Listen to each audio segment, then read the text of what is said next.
บัติสวรรค์สมบัตินิพพานสมบัติเพิ่มพูนศรัทธา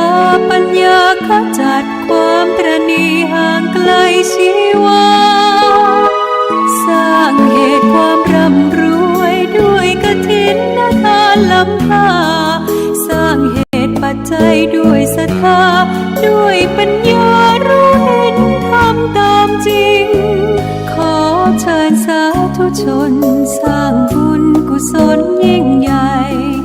ร่วมทอดกฐินด้วยใจสร้างหลักชัยชีวิตไว้พึ่งพิงทานศีลภาวนาทำให้ครบถ้วนเกิดสุขแท้จริงเพิ่มบุญกุศลสูงยิ่งบุญทอดกฐินกฐินทา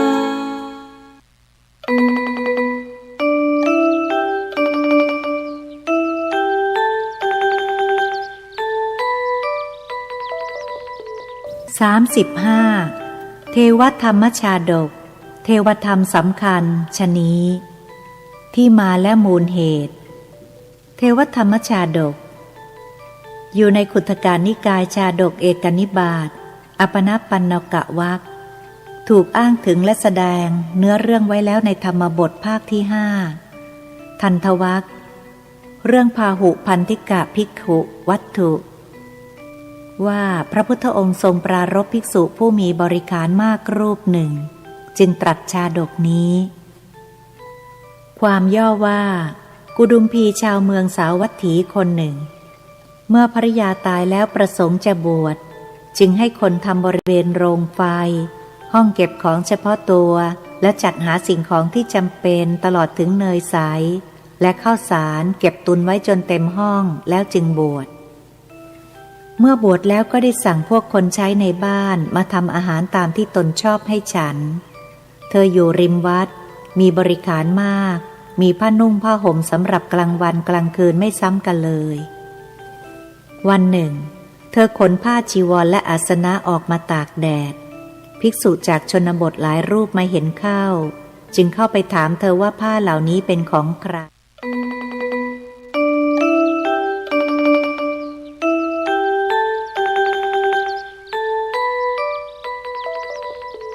24กัตถหาริยชาดก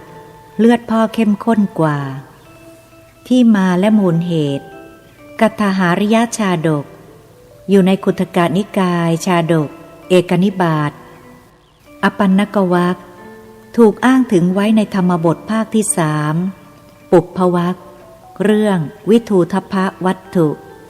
ว่าพระพุทธองค์ทรงปรารภการที่พระเจ้าประเสนที่โกศลทรงถอดยศพระนางวสภคติยาจากตำแหน่งอัครมเหสีด้วยสาเหตุที่พระนางเป็นธิดาของพระเจ้ามหานามะอันเกิดแต่มารดาที่เป็นทาสีจึงตรัสเล่าชาดกนี้ความย่อว่าพระเจ้าประเสนที่โกศลแห่งเมืองสาวัตถีทรงมีพระประสงค์จะเป็นพระญาติกับพระพุทธเจ้าเพื่อให้พระสงฆ์มีความสนิทสนมคุ้นเคยจะได้ไปฉันในพระราชนิเวศได้สะดวกใจ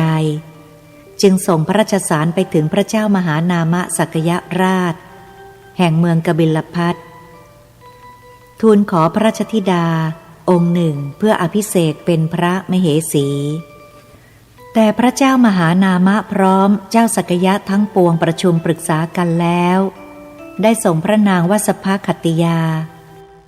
ซึ่งเป็นพระธิดาของพระเจ้ามหานามะอันเกิดแต่นางทาสีชื่อนาคมนทาไปถวายเพราะเกรงเชื้อสายสักยะจะแปดเปื้อนกับเชื้อสายอื่น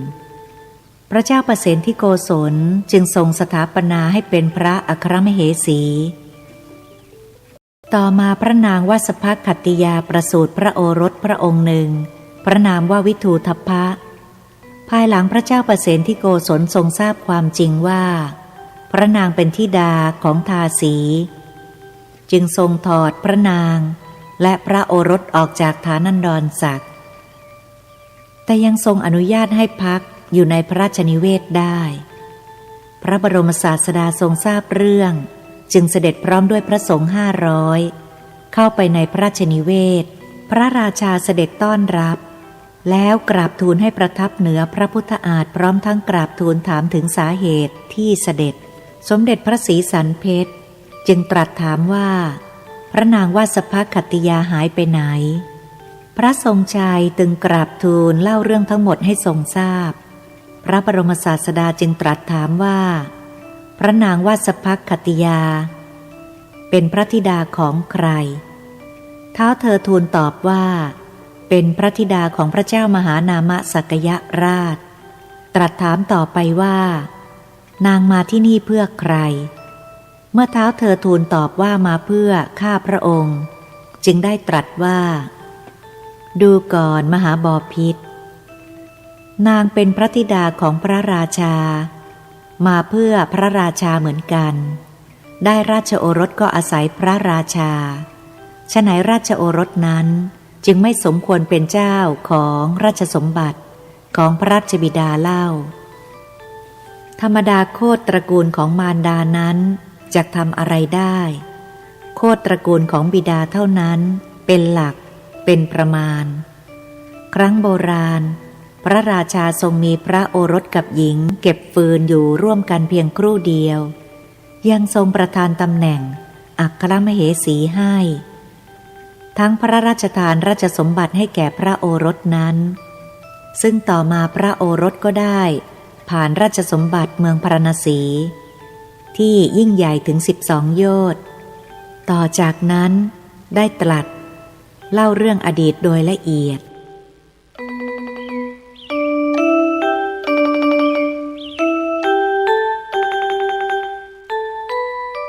เนื้อเรื่องอตีเตในอดีตการนานมาแล้วพระเจ้าพรหมทัตราชาแห่งเมืองพาราณสีเสด็จประพาสพระราชอุทยานพร้อมด้วยบริวารแวดล้อมยิ่งใหญ่ตอนหนึ่งได้ทอดพระเนตรเห็นหญิงคนหนึ่งร้องเพลงไปพรางเก็บฟืนไปพรางที่ป่าไม้ซึ่งอยู่ติดกับพระราชอุทยานทรงมีพระทัยปฏิพัติในตัวนางจึงเสด็จปลีกตัวออกไปหาตามลำพังพระองค์ทรงสนทนาอยู่ร่วมสังวาสกับนางชั่วครู่ขณะนั้นพระโพธิสัตว์ก็ถือปฏิสนธิในครรภ์ของพระนางซึ่งนางก็รู้สึกได้ด้วยสัญชาตญาณจึงกราบทูลให้ทรงทราบท้าวเธอจึงได้พระราชทานพระธรรมรงค์วงหนึ่งแก่นางพร้อมรับสั่งว่าถ้าเด็กที่คลอดมาเป็นหญิงขอให้จำหน่ายแหวนวงนี้เลี้ยงชีพกันไปถ้าเป็นชายขอให้นำเข้าเฝ้าพร้อมกับแหวนนี้ตรัสสั่งเสียแล้วก็เสด็จกลับฝ่ายนางก็ดูแลครรภ์อย่างดีจนครบกำหนด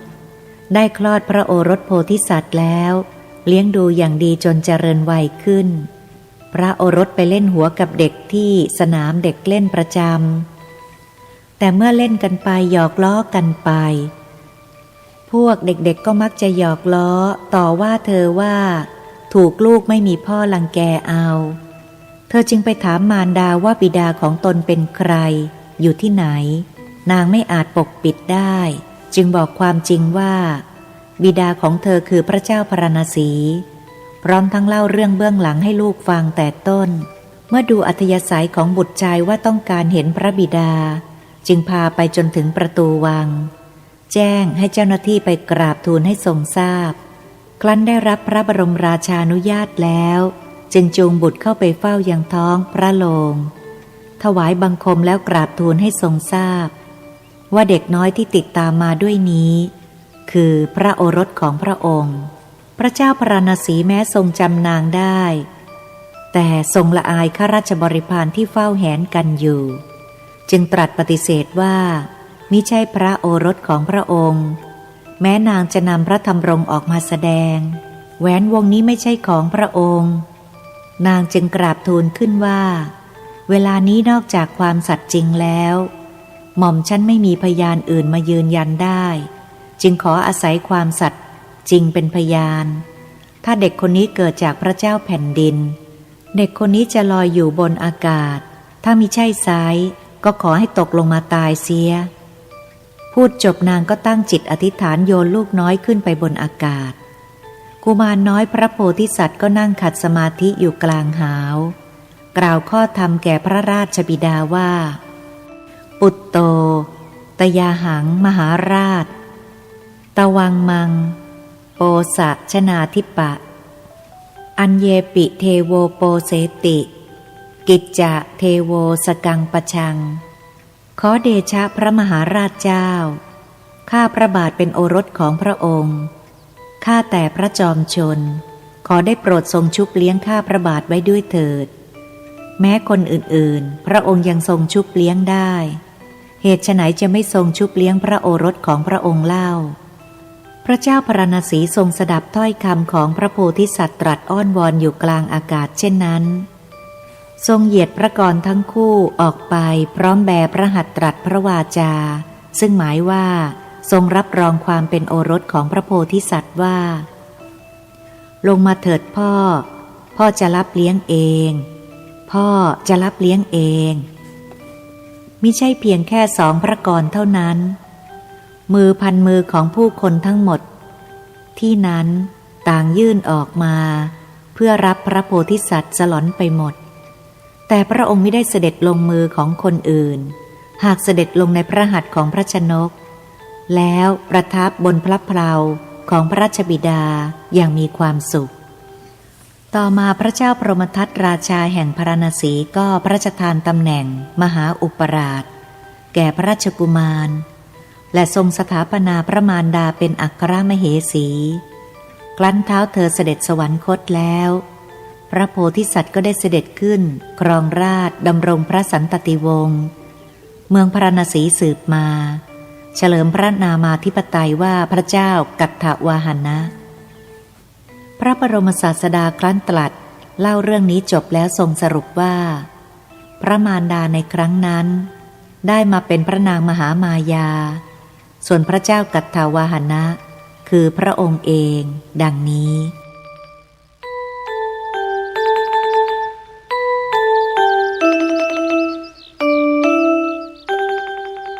สาระจากชาดกความมีเหตุผลกับความรับผิดชอบสองอย่างนี้เป็นคุณธรรมสำคัญที่ทำให้เรามีเสน่ห์น่านับถือน่าไว้วางใจเป็นหลักประกันบุคคลว่าเป็นคนดีเป็นคนใช้ได้ในระดับหนึ่งและเป็นข้อที่ไม่ว่าผู้ใหญ่หรือผู้น้อยจำปรารถนาคือทำให้เกิดมีขึ้นในตนไม่ละเลยเพิกเฉยเสียคนมีเหตุผลจะมีลักษณะรับฟังความคิดเห็นของคนอื่นแล้วไตร่ตรองด้วยเหตุผลแล้วยอมรับเชื่อถือความคิดเห็นนั้นแต่ไม่ใช่เป็นคนที่เชื่อง่ายหูเบาหรือยอมรับฟังด้วยความกลัวหรือด้วยหวังผลประโยชน์คนมีเหตุผลย่อมเข้าใจอะไรได้ง่ายพูดให้เข้าใจไม่ยากเพราะยึดหลักความถูกต้องประจำใจเป็นปกติอยู่แล้วคนมีความรับผิดชอบจะมีลักษณะยึดถือสัจจะมั่นคงพูดจริงทำจริงไม่ทำให้เสียคำพูดหรือเสียงานยอมรับในสิ่งที่ตนทำไม่บิดพลิ้วหรือโลเลไม่หลีกเลี่ยงอ้างโน่นอ้างนี่เพื่อให้ตนพ้นผิดประเภทเอาดีใส่ตัวเอาชั่วใส่คนอื่นคนที่มีเหตุผลและมีรับผิดชอบแม้จะพลาดพลั้งหรือทำผิดเสียหายไปบ้างก็มักได้รับการให้อภัยหรือความเห็นอกเห็นใจไม่คลายความเคารพนับถือคนเราแม้จะสูงส่งหรือยิ่งใหญ่แค่ไหนหากขาดความมีเหตุผลและขาดความรับผิดชอบเสียแล้วก็ไม่น่านับถือและไม่มีเสน่ห์พอที่จะดึงดูดศรัทธาดึงดูดจิตใจของคนรอบข้างและคนทั่วไปได้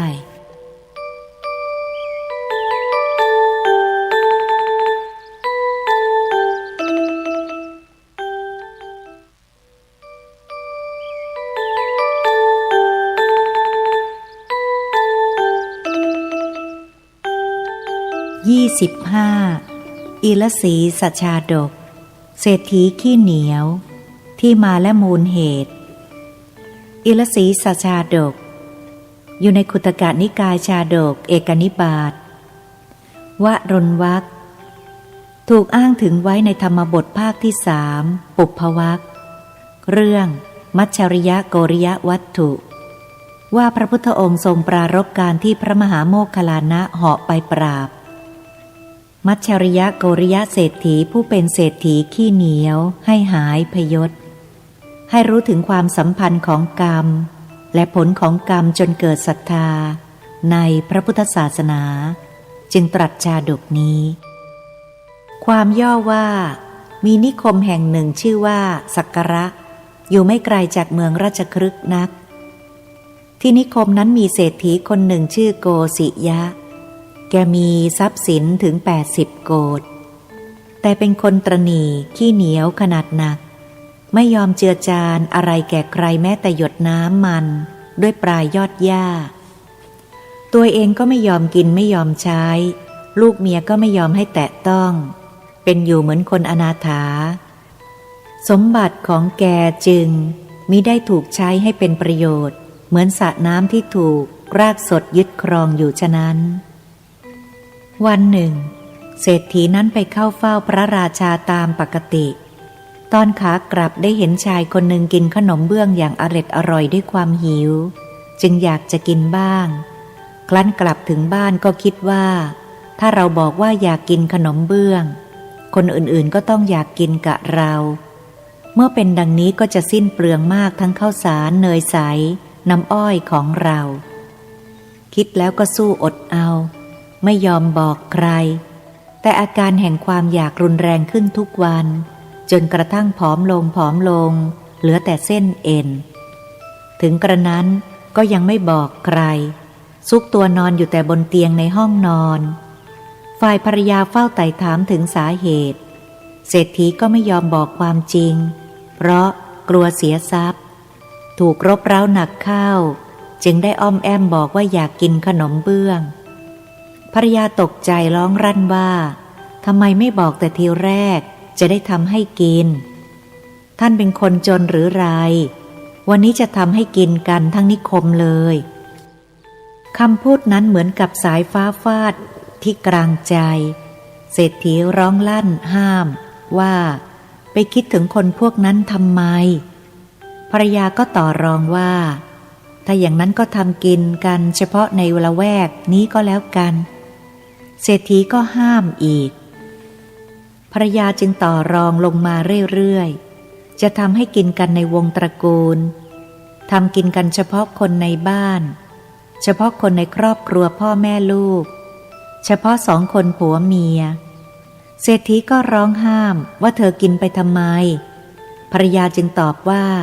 ถ้างั้นก็ทำให้ท่านกินคนเดียวเศรษฐีจึงนิ่งเป็นอันตกลงถึงขนาดนี้เศรษฐียังมีข้อแม้อีกว่าถ้าทอดขนมเบื้องในครัวลูกเต้าก็จะมามุงดูและขอกินด้วยจึงสั่งให้พวกคนใช้ขนเตากระทะนมสดเนยใสน้ำผึ้งน้ำอ้อยอย่างละหน่อยขึ้นไปบนปราสาทชั้น7เมื่อขนขึ้นไปครบแล้วก็ไล่คนใช้ลงเศรษฐีปิดประตูหนาแน่นตั้งแต่ชั้นแรกจนถึงชั้น7แล้วก็สั่งภรรยาให้ทอดขนมเบื้องตนเองก็นั่งคอยอยู่ขณะนั้นเป็นเวลาเช้าตรู่พระบรมครูซึ่งประทับอยู่ที่วัดเชตวันเมืองสาวัตถีห่างออกไปถึง45 โยชน์ทรงเห็นอุปนิสัยทางธรรมของเศรษฐีจึงรับสั่งให้พระมหาโมคคัลลานะไปปราบเศรษฐีแล้วให้ทั้ง2 คนนำขนมเบื้องมาถวายพระองค์พร้อมพระสงฆ์500ซึ่งจะคอยฉันอยู่ที่นี่พระเถระทูลรับพระพุทธบัญชาแล้วก็เหาะไปด้วยกำลังฤทธิ์มิทันช้ามาปรากฏกายตรงช่องหน้าต่างปราสาทชั้น7พอดีเศรษฐีมองเห็นพระเถระเข้าถึงกับหัวใจสั่นคิดว่าเพราะกลัวมนุษย์ประเภทนี้แหละจึงหลบขึ้นมาถึงบนนี้แต่สมณะท่านนี้ยังมาอยู่ตรงช่องหน้าต่างจนได้มองไม่เห็นทางที่จะทำอะไรได้จึงได้แต่กัดฟันกรอดร้องว่าช้าๆด้วยความแค้นเหมือนเกลือที่ถูกโยนลงในกองไฟแตกเสียงดังเพี้ยพะอยู่ฉะนั้นแล้วก็ร้องว่าสมณะเอ๋ยท ท่านยืนลอยตัวอยู่ในอากาศจะได้อะไรถึงจะเดินไปเดินมาทำให้เห็นรอยเท้าในอากาศได้ก็จะไม่ได้อะไร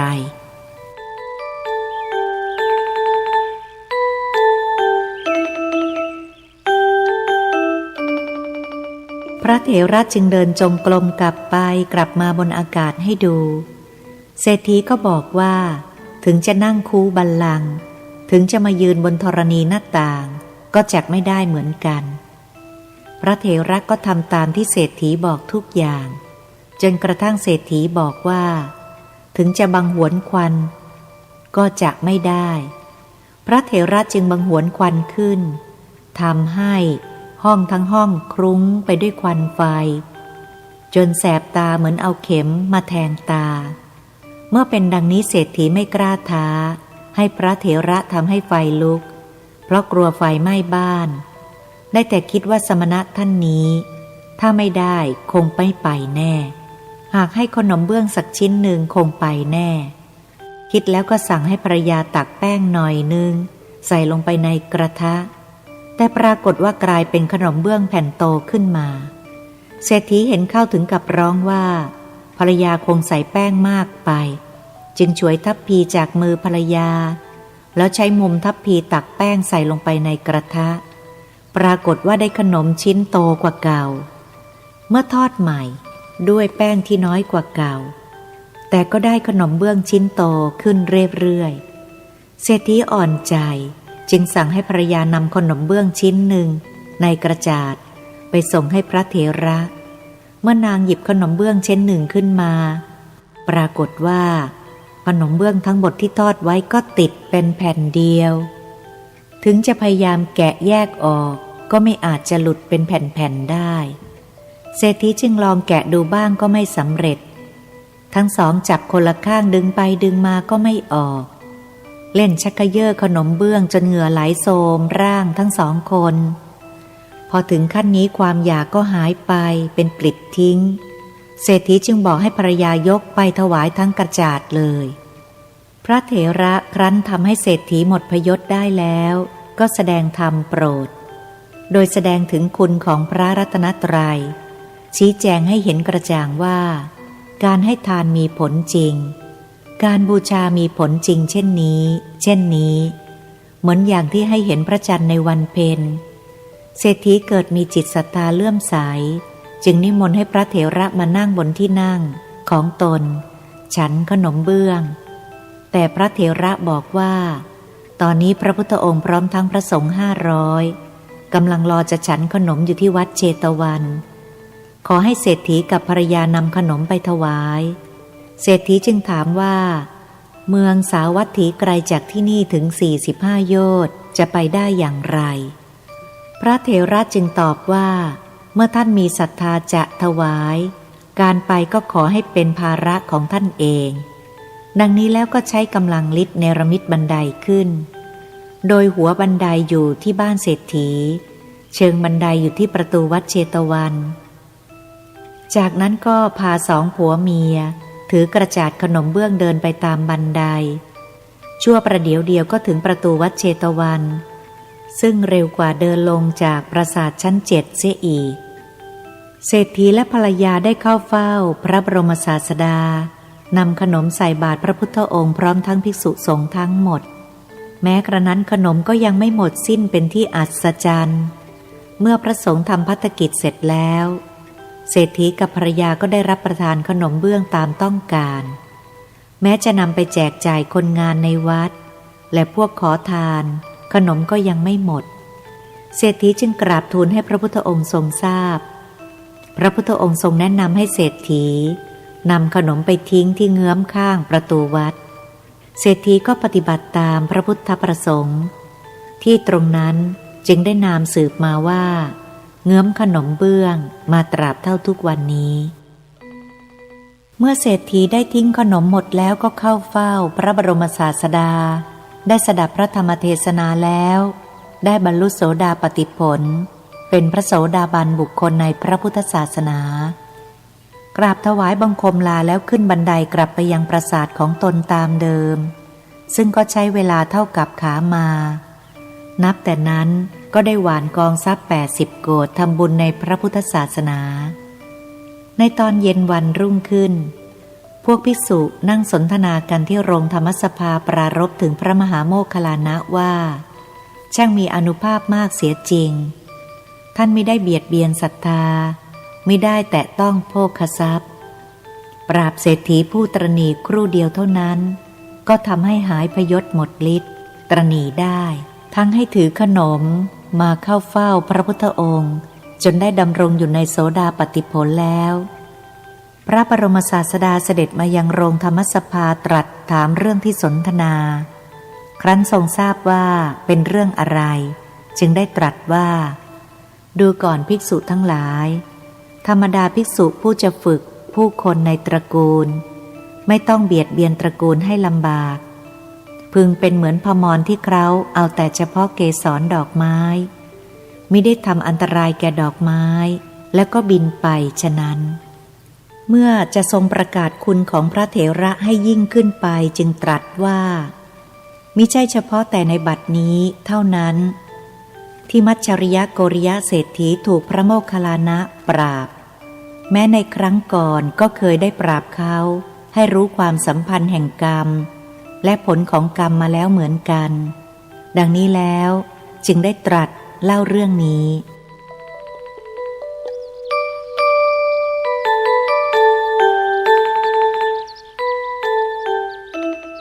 เนื้อเรื่องอตีเตในอดีตการนานมาแล้วพระเจ้าพรหมทัตเสวยราชสมบัติณเมืองพาราณสีมีเศรษฐีคนหนึ่งชื่อว่าอิละลิสะมีสมบัติอยู่80 โกฏเศรษฐีนั้นถึงแม้จะมีบุญมีทรัพย์แต่ก็มีบาปที่เป็นคนกระจอกคือเป็นง่อยขาเป๋ตาเหล่และตระหนี่ไม่มีศรัทธาที่จะให้อะไรแก่ใครๆแม้ตัวเองก็ไม่ได้บริโภคใช้สอยให้สุขสบายแต่มารดาบิดาและบรรพบุรุษ7 ชั่วคนของเศรษฐีนั้นเป็นคนใจบุญชอบให้ทานชอบช่วยเหลือเกื้อกูลคนอื่นครั้นมาถึงยุคของอิละลิสะก็ทำลายธรรมเนียมของวงตระกูลโดยให้เผาโรงทานเสียให้คนเฆี่ยนตีขับไล่พวกยาจกที่มาขอทานได้แต่เก็บทรัพย์อย่างเดียววันหนึ่งเศรษฐีอิละลิสะเดินไปเฝ้าพระราชาตามปกติ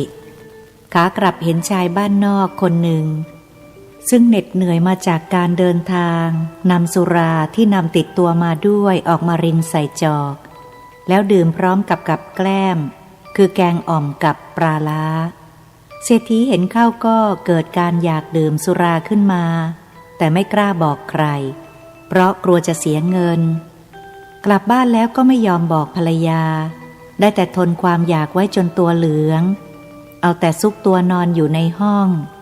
ภรรยาถามก็ไม่ยอมบอกแต่เมื่อทนรบเร้าไม่ไหวจึงยอมบอกว่าอยากดื่มสุราภรรยาจึงบอกว่าจะจัดการหาสุราอย่างดีมาเลี้ยงดูกันให้เป็นที่เอิกกระเริกเศรษฐีตกใจร้องห้ามต่อรองกันจนกระทั่งยอมให้ไปซื้อมาดื่มเฉพาะตนคนเดียวตัดใจจ่ายเงินไปประมาณมาศกหนึ่งให้ไปซื้อสุราจากตลาดมาขวดหนึ่งได้สุรามาแล้วก็ให้บ่าวคนหนึ่งถือตามไปนอกเมืองครั้นถึงฝั่งแม่น้ำจึงให้บ่าววางขวดสุราไว้แล้วไล่ให้กลับตัวเองคว้าขวดสุราแอบเข้าไปในพุ่มไม้ข้างทางรินสุราใส่จอกแล้วดื่มอย่างกระหายขณะนั้นบิดาของเศรษฐีนั้นซึ่งตายไปแล้วได้ไปเกิดเป็นท้าวสักกะอยู่บนเทวโลกด้วยบุญกุศลที่ทำมาเมื่อตอนมีชีวิตอยู่คิดถึงบุตรชายขึ้นมาจึงได้ตรวจดูรู้ว่าบุตรชายได้ทำลายธรรมเนียมตระกูลเผาโรงทานไล่ยาจกเป็นคนตระหนี่จัดบัดนี้แอบมานั่งดื่มสุราในพุ่มไม้เพราะกลัวคนเห็นจึงดำริว่าควรจะขนาบบุตรชายให้รู้ถึงกรรมและผลของกรรมแล้วให้ทาน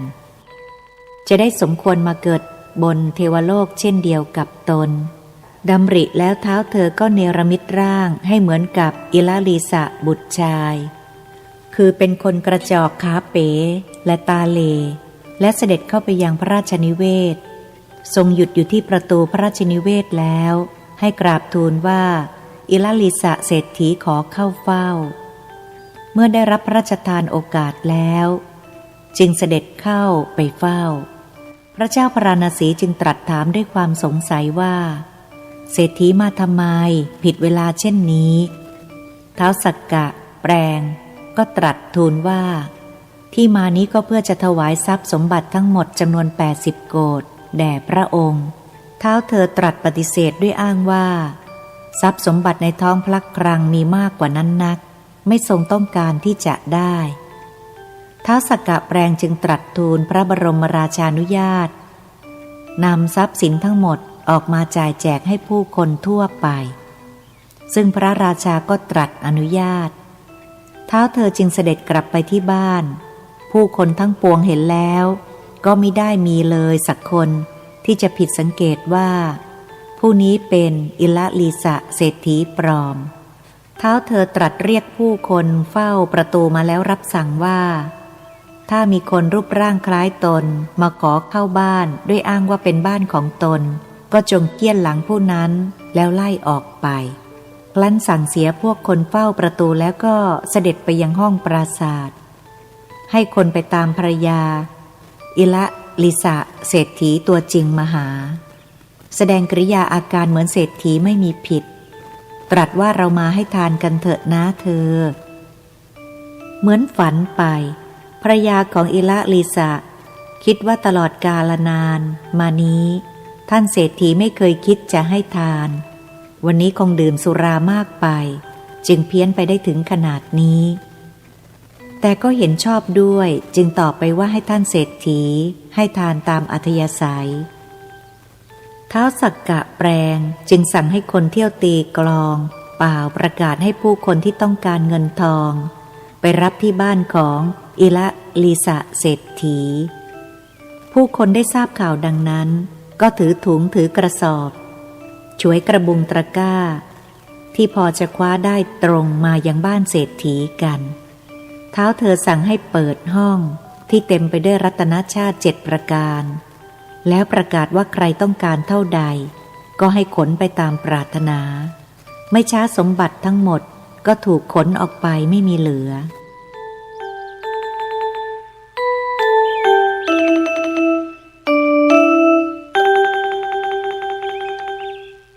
ชายชนบทคนหนึ่งได้รับแจกเกวียนและโคพร้อมทั้งรัตนะเต็มเกวียนเขาขับเกวียนกลับบ้านผ่านไปทางที่เศรษฐีอิลลิสะดื่มสุราอยู่พลางกล่าวถึงคุณความดีของเศรษฐี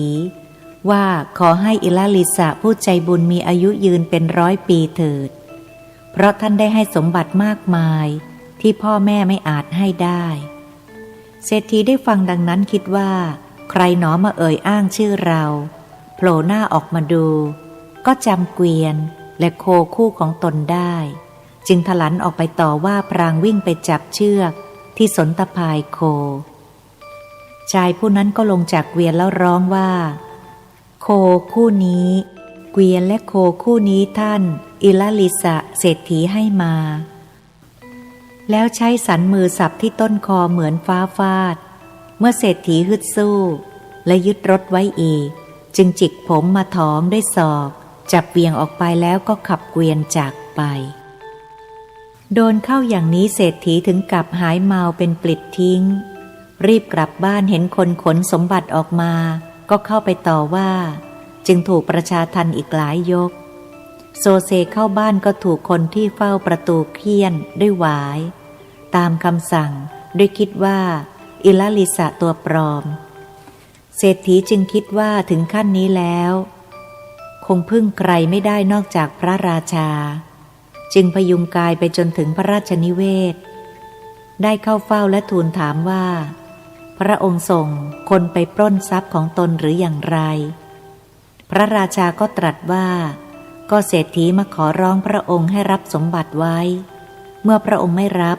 จึงขออนุญาตนำทรัพย์ออกมาแจกจ่ายผู้คนมิใช่หรือเศรษฐีจึงกราบทูลว่าพระองค์ก็ทรงทราบดีว่าตนเป็นคนตระหนี่ขนาดไหนเหตุไฉนจะแจกจ่ายทรัพย์ง่ายดายขนาดนั้น น่าจะมีคนปลอมตัวเป็นคนไปหลอกคนในบ้านเป็นแน่พระราชาก็ทรงต้องการจะทราบความจริงจึงรับสั่งให้คนไปตามอิละลิสะเศรษฐีที่บ้านมาอิละลิสะปลอมกับอิละลิสะจริงมาเผชิญหน้ากันที่ท้องพระโรงช่างเหมือนกันทุกอย่างต่างก็อ้างว่าตนเป็นตัวจริงอิละลิสะเศรษฐีจึงทูลให้ไปตามภรรยาและบุตรของตนมายืนยันเมื่อภรรยาและบุตรมาถึงก็มายืนยันข้างอิละลิสะปลอมด้วยจำไม่ได้เหมือนกันหมดท่าเข้าเศรษฐีจึงอ้างว่าช่างกระบกคงจำได้ทั้งนี้เพราะตนมีปุ่มอยู่กลางศีรษะช่างกระบกคนเดียวเท่านั้นที่รู้เมื่อช่างกระบกถูกตามตัวมาแล้วจึงรับสั่งว่าจำอิละลิสะได้ไหมช่างกระบกก็กราบทูลว่าถ้าได้ดูศีรษะก่อนจึงจะกราบทูลได้จึงตรัสให้ทั้งสองคนยื่นศีรษะให้ช่างกระบกตรวจดูขณะนั้นท้าวสักกะก็บันดาลให้ศีรษะมีปุ่มเกิดขึ้นช่างกระบกดูที่ศีรษะทั้งสองคนแล้วเห็นมีปุ่มที่ศีรษะทั้งสองคนเหมือนกันเลยไม่รู้ว่าคนไหนเป็นอิละลิสะตัวจริงจึงได้กราบทูลว่าอุโภคัญชาอุโภกุณีอุโภวิสมะจักขุกาอภินังปีละกาชาตานาหังปัสสามิอิลลิสังทั้งสองคนต่างก็เป็นคนกระจอกทั้งสองคนต่างก็เป็นง่อยทั้งสองคนต่างก็ตาเหล่ปุ่มบนหัวก็มีทั้งสองคนข้าพระบาทเลยไม่รู้ว่าคนไหนคืออิละลิสะตัวจริงฟังคำช่างกระบกผู้เป็นพระโพธิสัตว์แล้วเศรษฐีถึงกับตัวสั่นเข่าอ่อนล้มกองอยู่ตรงนั้นเองขณะนั้นท้าวสักกะจึงได้แสดงพระองค์ว่ามิใช่อิละลิสะแต่เป็นท้าวสักกะแล้วลอยขึ้นไปอยู่กลางอากาศด้วยท่าทางอันสง่าพวกพนักงานจึงใช้น้ำลูบหน้าเศรษฐีแล้วราดไปที่ร่างกายเศรษฐีลุกขึ้นมาเห็นท้าวสักกะเข้าก็ยกมือไหว้ท้าวสักกะจึงตรัสว่าอิละลิสะเอ๋ยทรัพย์เหล่านี้นั้นเป็นของเรามิใช่ของเธอเพราะเราเป็นบิดาของเธอเธอเป็นบุตรของเราเราทำบุญให้ทานไว้มากจึงได้เกิดเป็นท้าวสักกะแต่เธอกลับตั้งอยู่ในความตระหนี่ตัดวงของเราเสียขาดสิ้นเผาโรงทานขับไล่พวกยาจกกลแต่จะสะสมทรัพย์บริโภคเองก็ไม่บริโภคให้คนอื่นไม่ได้ให้เหมือนกับรากสดที่หวงสระน้ำถ้าเธอกลับไปสร้างโรงทานใหม่แล้วให้ทานนั่นเป็นความฉลาดหากไม่ให้ทานเราก็จะทำให้ทรัพย์ของเธออันตรธานไปทั้งหมดแล้วตีเธอด้วยอินทวัชระนี้ให้ตายไปเสียเลยอิละลิสะเศรษฐีถูกคุกคามด้วยมหาภัยจึงได้ให้ปฏิญญาว่านับแต่นี้ไปจักให้ทานตามวงตระกูลท้าวสักกะทรงรับปฏิญญาแล้วก็เสด็จกลับฝ่ายเศรษฐีก็ทำบุญให้ทานตามที่รับปากไว้จนตลอดชีวิตและมีสวรรค์เป็นที่ไปในเบื้องหน้าพระบรมศาสดาครั้นตรัสเล่าเรื่องนี้จบแล้วทรงสรุปว่าอิละลิสะในครั้งนั้นได้มาเป็นเศรษฐีผู้ตระหนี่ในบัดนี้ท้าวสักกะเทวราชได้มาเป็นพระโมคคัลลานะพระราชาได้มาเป็นพระอานนท์ช่างกระบกคือพระองค์เองดังนี้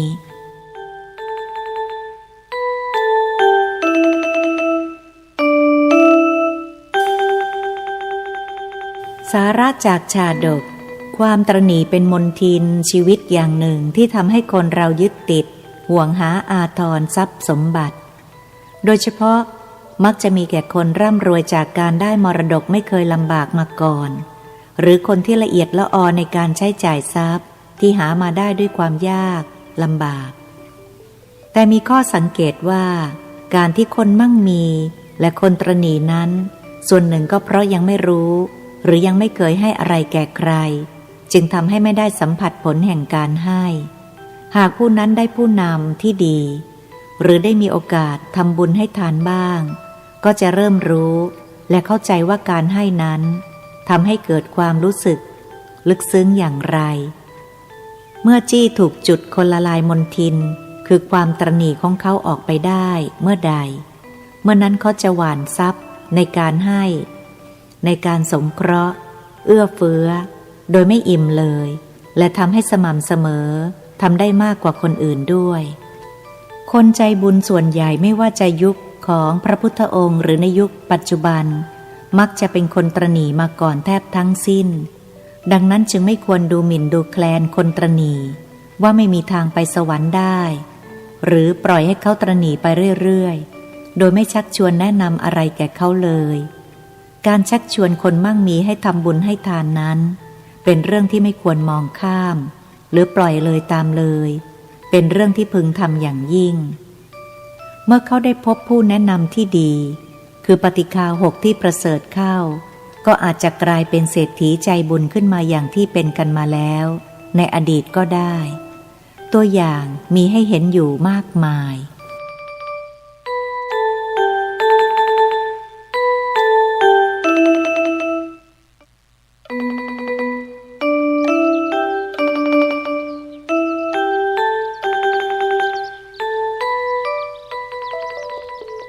26ขะทิรังคารชาดกนักบุญต้นแบบที่มาและมูลเหตุขะทิรังคารชาดกอยู่ในคุตกะนิกายชาดกเอกนิบาตอัฏฐกามวรรคอ้างถึงไว้ในธรรมบทภาคที่2ปุพพวรรคเรื่องครหทินวัตถุว่าพระพุทธองค์ทรงปรารภการที่ดอกปทุมใหญ่ผุดขึ้นจากหลุมฐานเพลิงมารองรับพระองค์ในปัจจุบันนี้นั้นไม่น่าอัศจรรย์เพราะในอดีตชาติก็เคยเป็นเช่นนี้มาแล้วดังนี้แล้วจึงตรัสเล่าชาดกนี้ความย่อว่าอนาถบิณฑิกะเศรษฐีได้หว่านทรัพย์ในพระพุทธศาสนาครั้งแรกถึง54โกฏในการซื้อที่และสร้างวัดเชตวันรวมถึงทำการฉลองวัดท่านเป็นโสดาบันบุคคลที่มีศรัทธามั่นคงในพระรัตนตรัยไปวัดทุกๆวันละ2 ครั้งเพื่อเข้าเฝ้าพระพุทธองค์และถวายความอุปถัมภ์พระสงฆ์คือไปตอนเช้าหรือสายก็นำอาหารไปถวายพระไปตอนเย็นนำดอกไม้ของหอมไปไหว้พระและที่บ้านก็มีการเลี้ยงพระวันละ500ทุกวันทรัพย์สินจึงหมดสิ้นไปมากแต่ท่านก็ไม่ได้ย่อท้อในการทำบุญต่อมาทรัพย์สินของท่านล่อยหรอลงพวกพ่อค้าที่ทำสัญญากู้ยืมเงินไป18โกฏไม่ยอมมาใช้หนี้ท่านก็ไม่ได้ทวงถามทรัพย์สินอีก18โกฏที่บรรพบุรุษใส่ตุ่มฝังดินไว้ใกล้แม่น้ำก็ถูกน้ำเซาะตลิ่งพังไหลเลื่อนไปตามแม่น้ำจนถึงทะเลถึงกระนั้นท่านเศรษฐีก็ยังปฏิบัติในทางบุญไปตามปกติที่เรือนของท่านมี7 ชั้นมีซุ้มประตู7 ซุ้มมีเทวดาสถิตอยู่ทุกซุ้มในซุ้มที่4มีเทวดาที่เป็นมิจฉาทิฏฐิสถิตอยู่เทวดาตนนั้นไม่เห็นด้วยกับการให้ทานของเศรษฐีเมื่อพระพุทธเจ้าก็ดีพระอัครสาวกก็ดีมาที่บ้านเศรษฐีตนเองพร้อมกับครอบครัวก็ไม่อาจจะอยู่ในซุ้มประตูได้ต้องลงมาอยู่ที่พื้นดินทุกครั้งจึงคิดว่าที่ตนต้องลำบากอย่างนี้เพราะสมณโคดมและพระสาวกพากันมาที่นี่จำต้องหาวิธีมิให้มาให้ได้เพื่อตนจะได้อยู่สุขสบายเหมือนเมื่อก่อนเทวดานั้นคิดว่าก็เข้าไปหาผู้จัดการใหญ่ของเศรษฐีถึงห้องนอนเปล่งรัศมีประกาศตัวว่าเป็นเทวดาที่สถิตอยู่ที่ซุ้มประตูบ้านเศรษฐีแล้วกล่าวว่าท่านไม่เห็นการกระทำของเศรษฐีหรือไรเศรษฐีไม่คำนึงถึงความหลังเอาแต่ขนทรัพย์ออกมาบำเรอพระสมณโคดมผู้เดียวไม่ประกอบการค้าและไม่ดำเนินกิจการทั้งหลายท่านจงเตือนเศรษฐีเสียบ้างทั้งจงทำให้พระสมณโคดมเข้ามาในเรือนนี้ไม่ได้พ ผู้จัดการใหญ่ได้ยินดังนั้นก็กล่าวว่าท่านเป็นเทวดาอันธพาลแล้วไล่ตะเพิดออกไปจากห้องเทวดาจึงไปหาบุตรชายคนโตของเศรษฐีบอกให้เตือนบิดาบ้างก็โดนตวาดออกมาเหมือนกันต่อมาเมื่อเศรษฐีไม่ทำการค้าขายทรัพย์สมบัติก็ไม่มีเพิ่มพูนมีแต่ล่อยหรอลงทุกวันเศรษฐีจึงไม่มีเครื่องอุปโภคบริโภคที่ดีเหมือนแต่ก่อนแต่ก็ยังไม่หยุดทำบุญให้ทานเป็นแต่อาหารที่ถวายพระไม่ประณีตเหมือนเมื่อก่อนมีแต่ข้าวปลายเกรียนกับน้ำผักดอง2 อย่างเท่านั้นวันหนึ่งพระพุทธเจ้าเสด็จไปที่บ้านของเศรษฐีแล้วตรัสถามว่ายังให้ทานอยู่หรือเปล่าเศรษฐีก็กราบทูลความจริงให้ทรงทราบพระบรมศาสดาจึงตรัสว่าดูก่อนขหบดีท่านอย่าได้ข้องใจว่าเราให้ทานที่เศร้าหมองเลยแท้จริงเมื่อจิตผ่องใสแล้วทานที่ถวายแด่พระพุทธเจ้าพระปัจเจกพุทธเจ้าและพระสาวกจะเป็นของเศร้าหมองก็หาไม่และจะมีผลน้อยก็หาไม่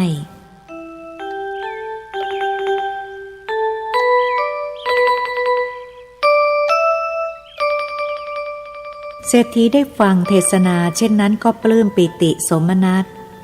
มีจิตใจแจ่มใสถวายทานด้วยอาหารและสิ่งของเท่าที่หาได้โดยไม่ย่อท้อฝ่ายเทวดาเห็นเป็นโอกาสที่จะเตือนเศรษฐีแล้วจึงวันหนึ่งในเวลาเที่ยงคืนได้เข้าไปในห้องของเศรษฐีแผ่รัศมียืนอยู่บนอากาศแนะนำตนเองแล้วกล่าวว่าท่านเศรษฐีท่านไม่คิดการภายหน้าไม่ดูแลบุตรธิดาไม่ประกอบการค้าตั้งแต่ท่านคบกับพระสมณโคดมก็มีแต่ยากจนลงไปทุกวันกระทั่งถึงที่สุดณวันนี้แล้ว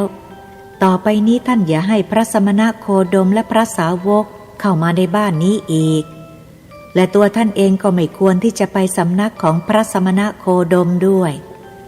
สิ่งของที่พระสมณโคดมและพระสาวกถือเอาไปแล้วก็ไม่ได้ย้อนกลับคืนมาเลยท่านทิ้งสมณโคดมเสียเถอะหันมาประกอบการค้าสะสมทรัพย์ไว้ดีกว่าเศรษฐีได้ยินดังนั้นก็กล่าวกับเทวดาอย่างชัดถ้อยชัดคำว่าเทวดาอย่างท่านสักร้อยสักพันหรือสักแสนก็ทำให้เราหวั่นไหวไม่ได้เราเป็นผู้ที่พระทศพลญาณให้ประดิษฐานอยู่ในศรัทธาอันไม่หวั่นไหวดังขุนเขาสิเนรุราชเราสละทรัพย์ในพระศาสนาอันจะนำพาให้พ้นจากกองทุกข์ได้ท่านพูดไม่เหมาะไม่ควรเลยการที่จะอยู่ในเรือนเดียวกับเราไม่เหมาะแก่ท่านผู้เป็นกาลกิณีไม่มีมารยาทและเป็นผู้ทุศีลเห็นปานนี้ท่านจงออกจากบ้านหลังนี้ไปอยู่เสียที่อื่นโดยเร็วเมื่อถูกอริยสาวกระดับโสดาบันขับไล่เช่นนี้เทวดานั้นก็ไม่อาจจะอยู่ต่อไปได้พาครอบครัวไปหาที่อยู่ใหม่แต่ก็ไม่มีที่ใดต้อนรับได้รับความลำบากมากจึงได้สติรู้สำนึกว่าตัวผิดไปแล้วที่ไปพูดเช่นนั้นต้องการจะขอขมาเศรษฐีแต่ก็ไม่กล้าสู้หน้าจึงได้ไปหาเทวดาผู้รักษาพระนครเล่าเรื่องให้ฟังแล้วขอร้องให้ช่วยไปพูดกับท่านเศรษฐีเทวดาผู้รักษาพระนครก็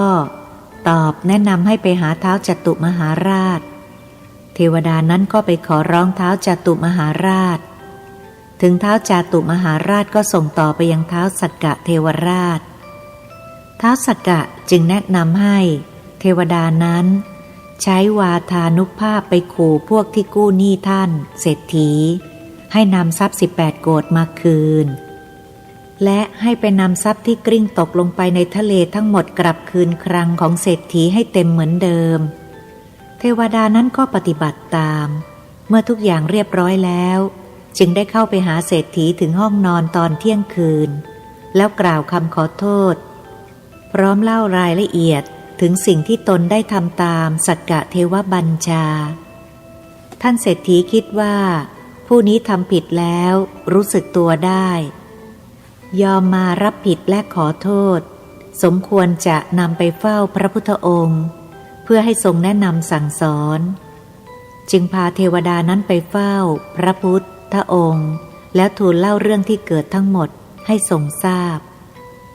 พระพุทธองค์ได้ตรัสเทศนาว่าปาโปปิปัสสติภัตรังยาวะปาปังนับปัจจติยัตถาจะปัจจติปาปังอัฏฐปาปานิปัสสติภัตโรปิปัสสติปาปังยาวะภัตรังนะปัจจติยัตถาจะปัจจติภัตรังอัฏฐภัตรานิปัสสติบาปยังไม่ให้ผลอยู่เพียงใดคนบาปก็ยังเห็นเป็นความดีอยู่เพียงนั้นต่อเมื่อใดบาปให้ผลเมื่อนั้นจึงจะเห็นบาปกรรมดียังไม่ให้ผลอยู่เพียงใดคนดีก็ยังเห็นเป็นบาปอยู่เพียงนั้นต่อเมื่อใดความดีให้ผลเมื่อนั้นจึงจะเห็นความดีจบเทศนาแล้วเทวดาก็ได้บรรลุโสดาปัตติผลฝ่ายอนาถบิณฑิกะเศรษฐีได้กราบทูลถึงความดีของตนว่าเทวดาตนนี้ห้ามฆ่าพระองค์มิให้ทำกิจต่างๆเช่นมิให้เข้ามาเฝ้าพระองค์แต่ก็มิสามารถห้ามฆ่าพระองค์ได้ห้ามมิให้ทานข้าพระองค์ก็ฝืนให้ทานจนได้นี่เป็นความดีของข้าพระองค์มิใช่หรือพระบรมศาสดาจึงตรัสว่าดูก่อนขหบดีตัวท่านเป็นโสดาบันบุคคลมีศรัทธาไม่หวั่นไหวและมีความเห็นอันบริสุทธิ์ข้อที่เทวดาผู้มีศักดาน้อยนี้ห้ามปรามท่านมิได้นี้ดูไม่น่าอัศจรรย์นักในอดีตทั้งที่พระพุทธเจ้ายังไม่ได้อุบัติขึ้นบัณฑิตผู้ยังมีญาณไม่แก่กล้าเมื่อพญามารมายืนอยู่บนอากาศชี้ไปที่หลุมไฟที่ลึกถึง80 ศอกแล้วบอกว่าถ้าท่านขืนให้ทานจะตกลงไปในหลุมนรกนี้แล้วห้ามมิให้ทานยังกล้ายืนให้ทานอยู่บนดอกบัวข้อนี้สิจึงน่าอัศจรรย์ดังนี้แล้วตรัสเล่าเรื่องในอดีตให้ท่านเศรษฐีฟัง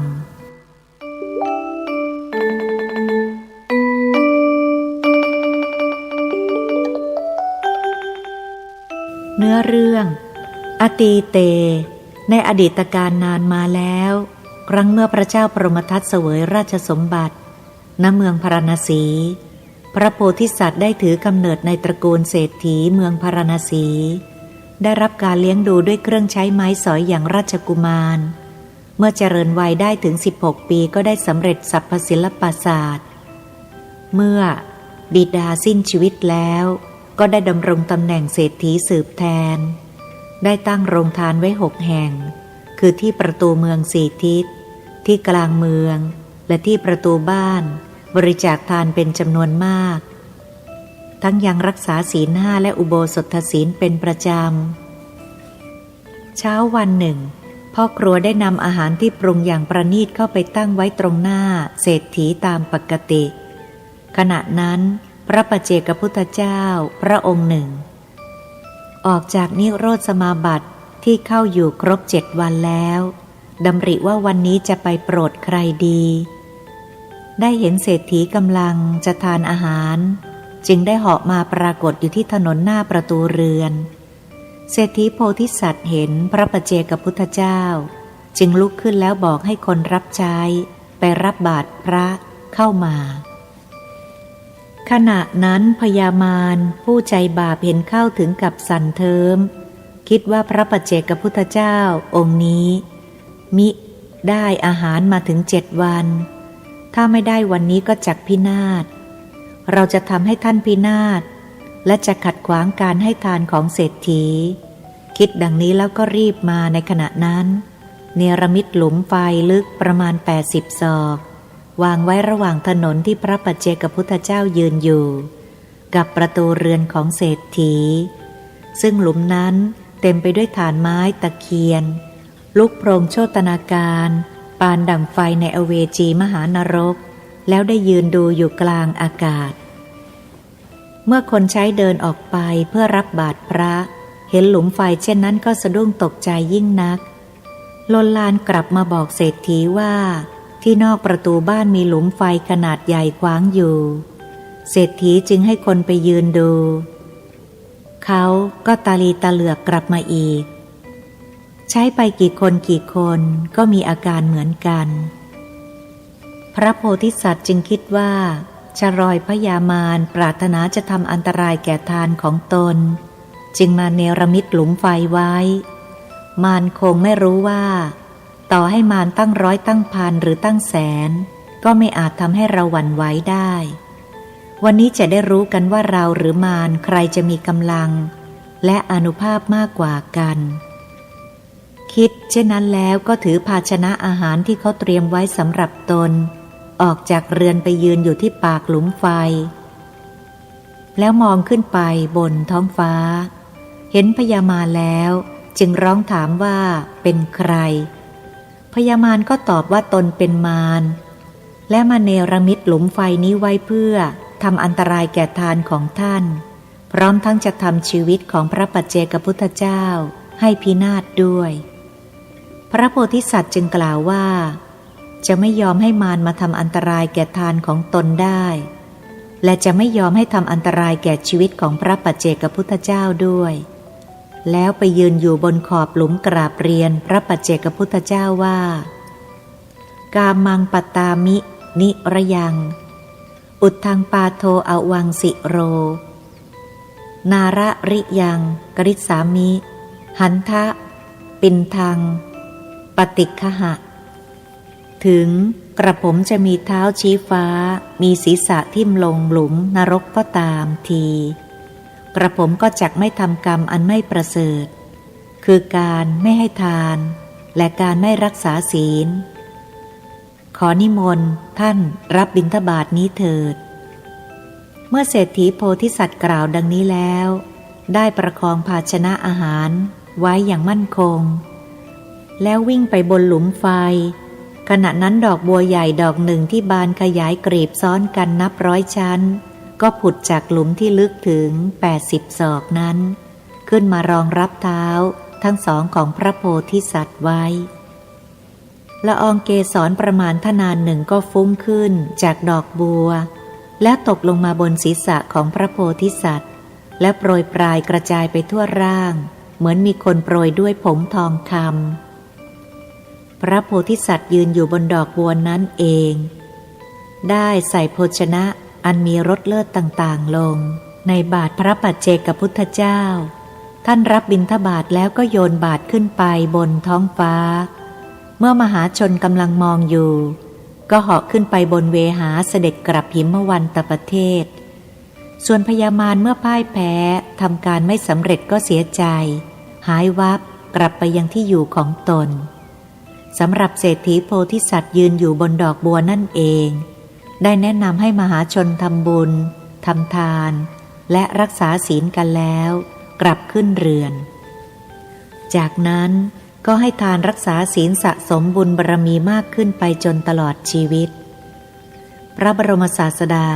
ครั้นตรัสเล่าเรื่องนี้จบแล้วทรงสรุปว่าพระปัจเจกพุทธเจ้าในการนั้นได้ปรินิพพานในการนั้นเองเศรษฐีชาวเมืองพาราณสีผู้แนะนำพญามารก็คือพระองค์เองดังนี้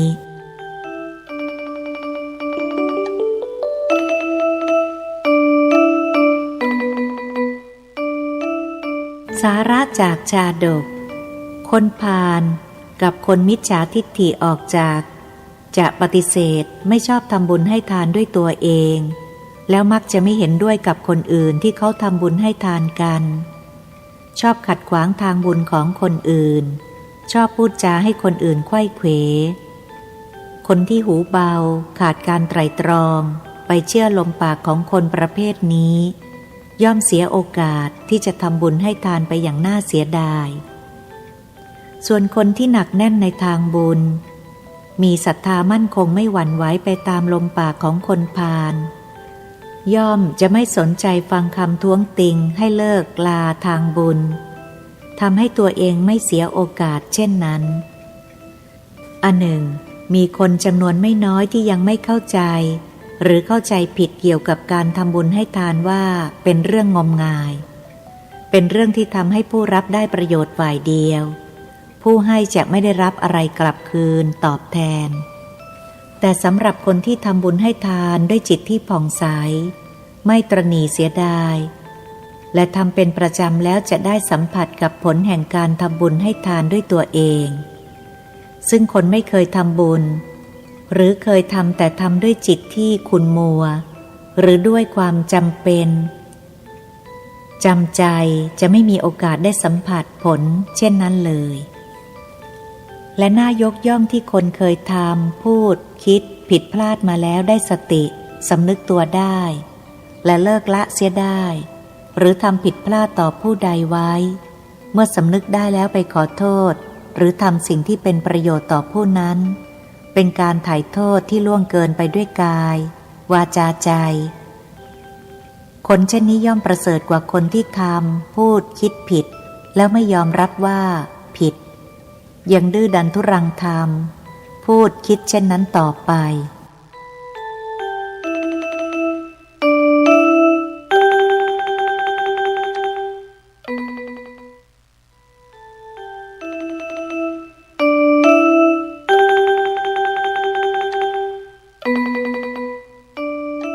27. โลหะกุมพีชาดกนรกกระทะทองแดงที่มาและมูลเหตุโลหะกุมพีชาดกอยู่ในขุทกนิกายชาดกจตุกนิบาตปุจิมันทวรรคถูกอ้างถึงไว้ในธรรมบทภาคที่3พลวรรค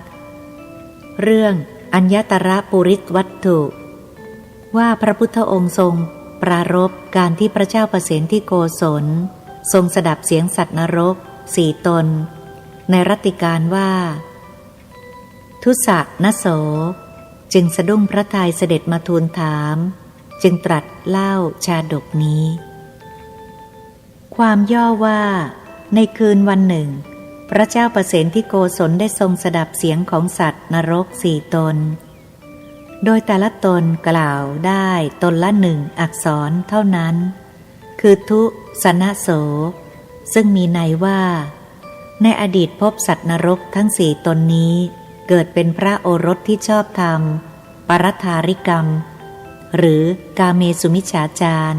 ในภรรยาของผู้อื่นในเมืองพาราณสีนั่นเองพวกเขาประพฤติผิดในหญิงที่มีเจ้าของคุ้มครองแล้วทำบาปกรรมเล่นอย่างเพลิดเพลินใจถูกจักหรือความตายนั้นบั่นทอนแล้วไปเกิดในโลหะกุมพีนรกหรือนรกกระทะทองแดงใกล้เมืองสาวัตถีถูกเผาไหม้อยู่ในที่นั้นตลอดเวลา 60,000 ปีโผล่ขึ้นมาเห็นขอบปากกระทะทองแดงแล้วต้องการที่จะร้องบอกความในใจด้วยเสียงอันดังแต่ไม่อาจบอกได้เต็มคำได้เพียงตนละอักษรเท่านั้นแล้วก็จมลงสู่ก้นกระทะอีกพระเจ้าประเสนที่โกศลทรงสดับเสียงนั้นและทรงหวาดหวั่นต่อมรณภัยไม่อาจบรรทมหลับได้ตลอดทั้งราตรีครั้นรุ่งสางจึงรับสั่งให้ไปตามพราหมณ์มาแล้วตรัสเล่าว่าทรงได้ยินเสียง4 เสียงเช่นนี้จะมีลางร้ายอะไรหรือไม่พวกพราหมณ์ต่างก็ดำมืดไปหมดแต่ก็จำต้องรักษาเกียรติภูมิของพวกตนไว้จึงได้กราบทูลไปว่าเสียงนี้เป็นลางร้ายค่อนข้างจะแก้ไขไม่ได้แต่พวกตนสามารถป้องกันได้เพราะศึกษามาดีแล้วท้าวเธอตรัสถามว่าจะป้องกันอย่างไรพวกพราหมณ์จึงกราบทูลว่าทำได้โดยวิธีบูชายันด้วยเครื่อง4 ทุกอย่างป้องกันไว้พระราชาจึงตรัสให้จับตัวสัตว์และคนอย่างละ4คือช้าง4ม้า4โค4ตามลำดับจนถึงนกมูลไถ4และมนุษย์4 คนมาบูชายันเพื่อให้เกิดความสวัสดีแก่พระองค์เองพวกพราหมณ์รับพระราชบัญชาแล้วก็ไปจัดการตามนั้นต้องการสิ่งใดก็ยึดเอาสิ่งนั้นมาขุดหลุมบูชายัน ผูกสัตว์เป็นไว้ที่หลักคิดว่าพวกตนจะได้ข้าวปลาอาหารและทรัพย์สินเป็นอันมากจากงานนี้ทำให้ชุลมุนวุ่นวายไปหมดทั้งพระนครพระนางมาริกาพระมเหสีของพระราชาทรงทราบเข้าก็เข้าเฝ้ากราบทูลถามเท้าเธอกลับต่อว่าพระนางว่ามัวเมาอยู่กับยศของตนเองมิได้อาทรต่อทุกข์ร้อนของพระองค์เลยพระนางจึงกราบทูลถามเรื่องราวที่เป็นไปเท้าเธอก็ตรัสเล่าเรื่องว่าพระองค์ได้ยินเสียงอย่างนี้ถามพวกพราหมณ์ดูแล้วพวกพราหมณ์ก็บอกว่ามีอันตรายแก่ชีวิตและราชสมบัติทั้งได้แนะนำให้บูชายันด้วยเครื่องสี่ทำความสวัสดีพระเทวีจึงตรัสถามว่าเรื่องนี้ได้ทูลถามพราหมณ์ผู้เป็นเลิศในโลกคือพระสมณโคดมแล้วหรือยังเมื่อเท้าเธอตรัสตอบว่ายังไม่ได้ทูลถาม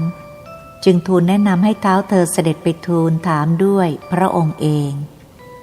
เท้าเธอจึงเสด็จไปเข้าเฝ้าพระสัมมาสัมพุทธเจ้าที่วัดเชตวันทูลเล่าเรื่องทั้งหมดให้ทรงทราบและตรัสถามว่ามีเหตุร้ายอะไรเกิดขึ้นแก่พระองค์หรือไม่พระบรมศาสดาตรัสว่าถวายพระพรมหาบพิตรภัยจากสิ่งใดสิ่งหนึ่งไม่มีเลยพวกสัตว์นรกเขาเสวยทุกขเวทนาอยากจะประกาศความจริงใจจึงได้ร้องขอมาอย่างนี้แต่ร้องได้คำเดียวก็ต้องดิ่งลงนรกอีกและมหาบพิตรจะได้สดับเสียงนี้เฉพาะผู้เดียวในชาตินี้เท่านั้นก็หาไม่โบราณบัณฑิตทั้งหลายก็เคยได้ยินเสียงมาแล้วเหมือนกันจากนั้นตรัสเล่าเรื่องนี้ถวายพระราชา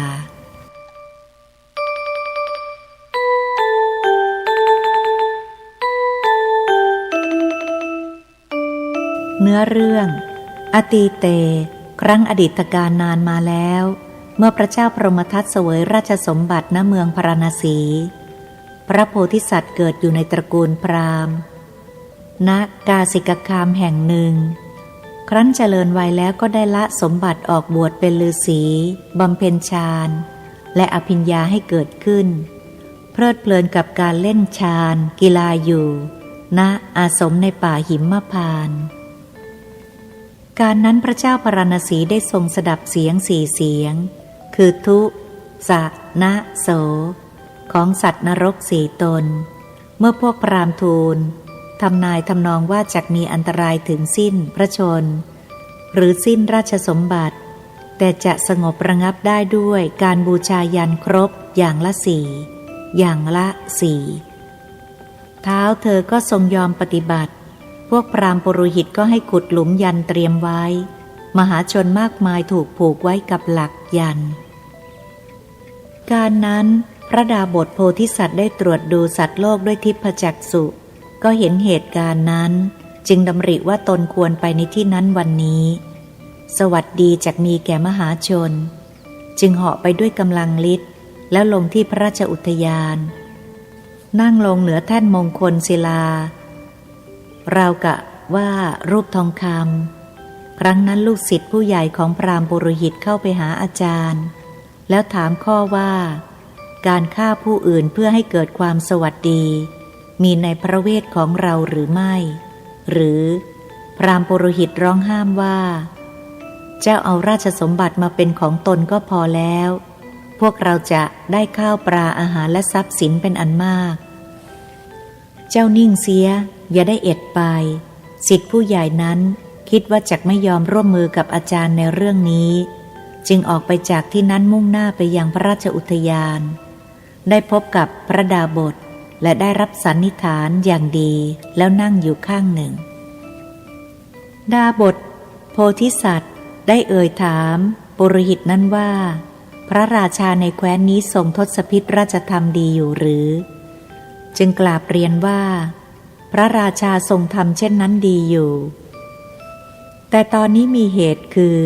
ทรงได้สดับเสียงสี่เสียงจึงรับสั่งให้ทำพิธีบูชายันเพื่อความสวัสดีจับผู้คนมัดไว้กับเสาหลักจากนั้นศิษย์ปุโรหิตนั้นก็ปรากฏขึ้นว่าการที่ผู้ทรงศีลธรรมพระคุณเจ้าจะช่วยทูลความเป็นมาแห่งเสียงนั้น แล้วปลดเปลื้องมหาชนให้พ้นจากความตายจะไม่สมควรหรืออย่างไรหนอ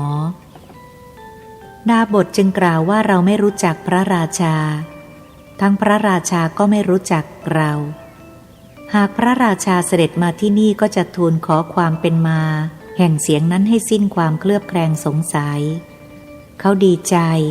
ให้พระดาบทรออยู่ที่นี่แล้วรีบไปทูลเชิญเสด็จพระราชาด้วยกราบทูลเรื่องที่ได้สนทนาให้ทรงทราบ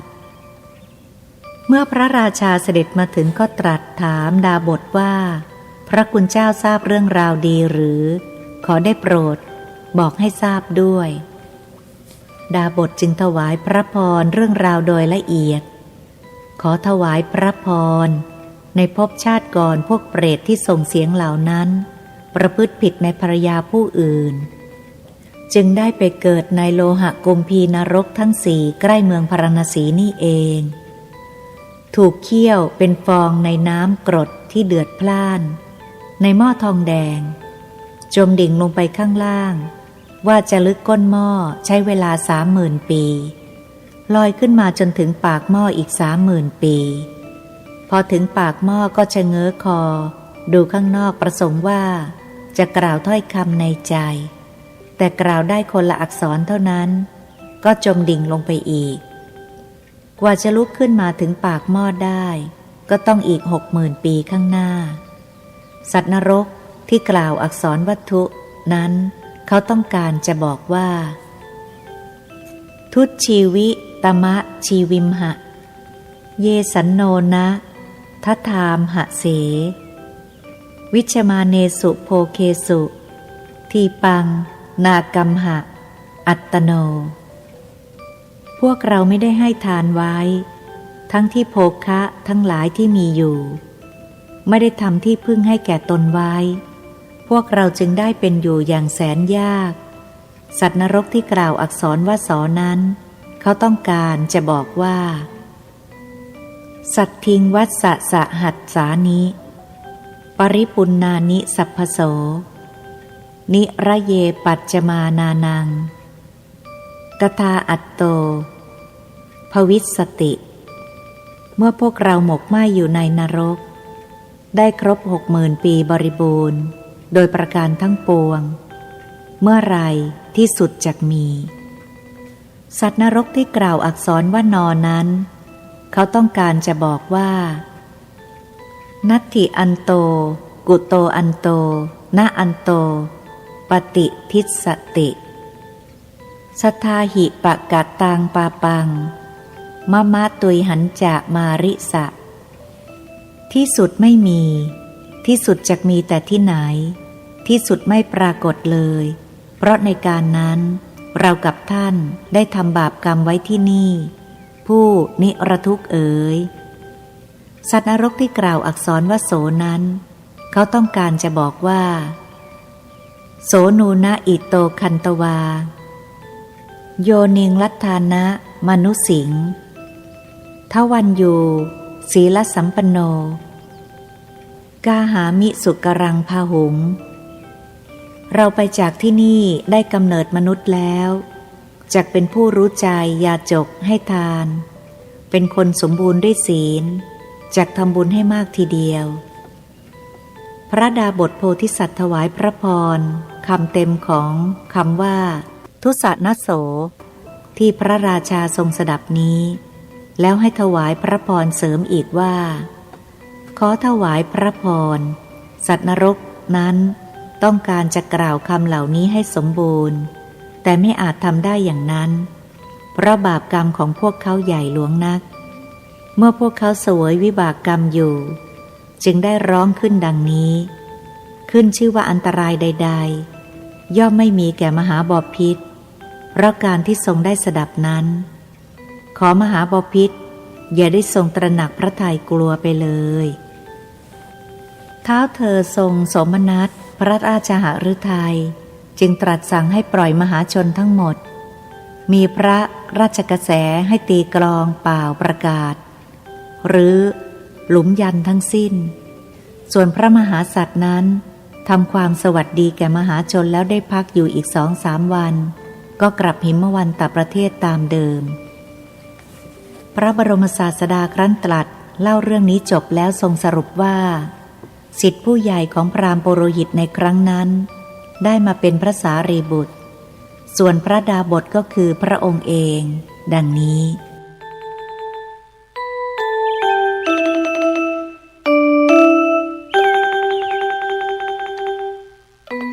สาระจากชาดกผู้ปกครองผู้นำหรือผู้มีอำนาจหากหูเบาเชื่อผู้รายงานโดยขาดโยนิโสมนสิการขาดการไตร่ตรองอย่างรอบคอบสั่งการอะไรลงไปในขณะนั้นย่อมก่อให้เกิดความพินาศความหายนะหรือความเดือดร้อนแก่หมู่คณะหรือบ้านเมืองได้แต่หากมีผู้หวังดีแนะนำให้สติและยอมรับฟังตั้งสติไตร่ตรองก็จะพ้นจากความพินาศหายนะได้โยนิโสมนสิการคือการพิจารณาไตร่ตรองอย่างรอบคอบถี่ถ้วนด้วยเหตุผลการคิดอย่างเป็นระบบถูกวิธีเป็นการใช้ปัญญากลั่นกรองแยกแยะสิ่งที่ได้เห็นเรื่องที่ได้ยินมาอย่างละเอียดถึงต้นตอบ่อเกิดป้องกันมิให้ความงามหูเบาเชื่อง่ายเกิดขึ้นทำให้ตัดสินใจถูกไม่ผิดพลาดและเป็นสัมมาทิฏฐิผู้ที่มีอุปนิสัยขาดการไตร่ตรองเป็นคนหูเบาเชื่อง่ายไร้โยนิโสมนสิการย่อมมีปมให้ผู้มุ่งประโยชน์ใช้เป็นเครื่องมือหาประโยชน์เข้าตัวโดยเข้าหาผู้นั้นแล้วจูงใจให้ทำให้สั่งการไปตามที่ตนต้องการเรื่องหลักที่ผู้มุ่งประโยชน์ใช้เป็นข้ออ้างก็คือเรื่องความไม่ปลอดภัยในชีวิตผู้นั้นหรือคนในครอบครัวและเรื่องความหายนะของทรัพย์สินหรือของฐานะตำแหน่งเพราะเมื่ออ้างถึงเรื่องนี้จะทำให้เกิดความกลัวจนขาดสติและขาดการไตร่ตรองได้ไม่ยากดังนั้นผู้ปกครองผู้นำหรือผู้ใหญ่ที่ขาดโยนิโสมนสิการจึงตกเป็นเครื่องมือหรือเป็นเหยื่อของคนประเภทนั้นกันตลอดมา28มัตตกะภัตตชาดกรับบาปแพะที่มาและมูลเหตุมัตตกะภัตตชาดกอยู่ในขุททกานิกายชาดกเอกนิบาตศีลวรรคถูกอ้างถึงเฉพาะพระคาถาไว้ในธรรมบทภาคที่3เรื่องอัญญตรปุริสวัตถุว่าพระพุทธองค์ทรงปรารภการที่พระนางมาริกาช่วยมนุษย์และสัตว์จำนวนมากรอดพ้นจากการถูกบูชายันที่พระเจ้าประเสนที่โกศลทรงให้จัดขึ้นตามคำแนะนำของพวกพราหมณ์จึงตรัสพระคาถาชาดกนี้ความย่อว่าเมื่อพระบรมศาสดาประทับอยู่ที่วัดเชตวันเมืองสาวัตถีในการนั้นผู้คนได้ฆ่าสัตว์และแพะเป็นต้นเป็นจำนวนมากให้เป็นมัตตกภัตเพื่ออุทิศแก่ญาติของตนที่ล่วงลับไปแล้วพวกภิกษุเห็นผู้คนทำอย่างนั้นจึงไปทูลถามพระบรมศาสดาว่าการที่มนุษย์ทำกันเช่นนี้จะมีความเจริญหรือไม่พระบรมศาสดาตรัสว่าดูก่อนภิกษุทั้งหลายเมื่อบุคคลทำปาณาติบาตด้วยตั้งใจว่าจะให้มัตตกภัตย่อมไม่มีความเจริญอะไรเลยเมื่อก่อนบัณฑิตทั้งหลายได้แสดงโทษในการฆ่าสัตว์ให้เป็นมัตตกภัตแล้วทำให้หมู่มนุษย์ในชมพูทวีปทั้งสิ้นละการกระทำเช่นนี้ได้แต่บัดนี้การฆ่าสัตว์ธรรมตกภัตได้กลับมาปรากฏอีกเพราะถึงการขาดช่วงแห่งภพจากนั้นได้ตรัสเล่าเรื่องนี้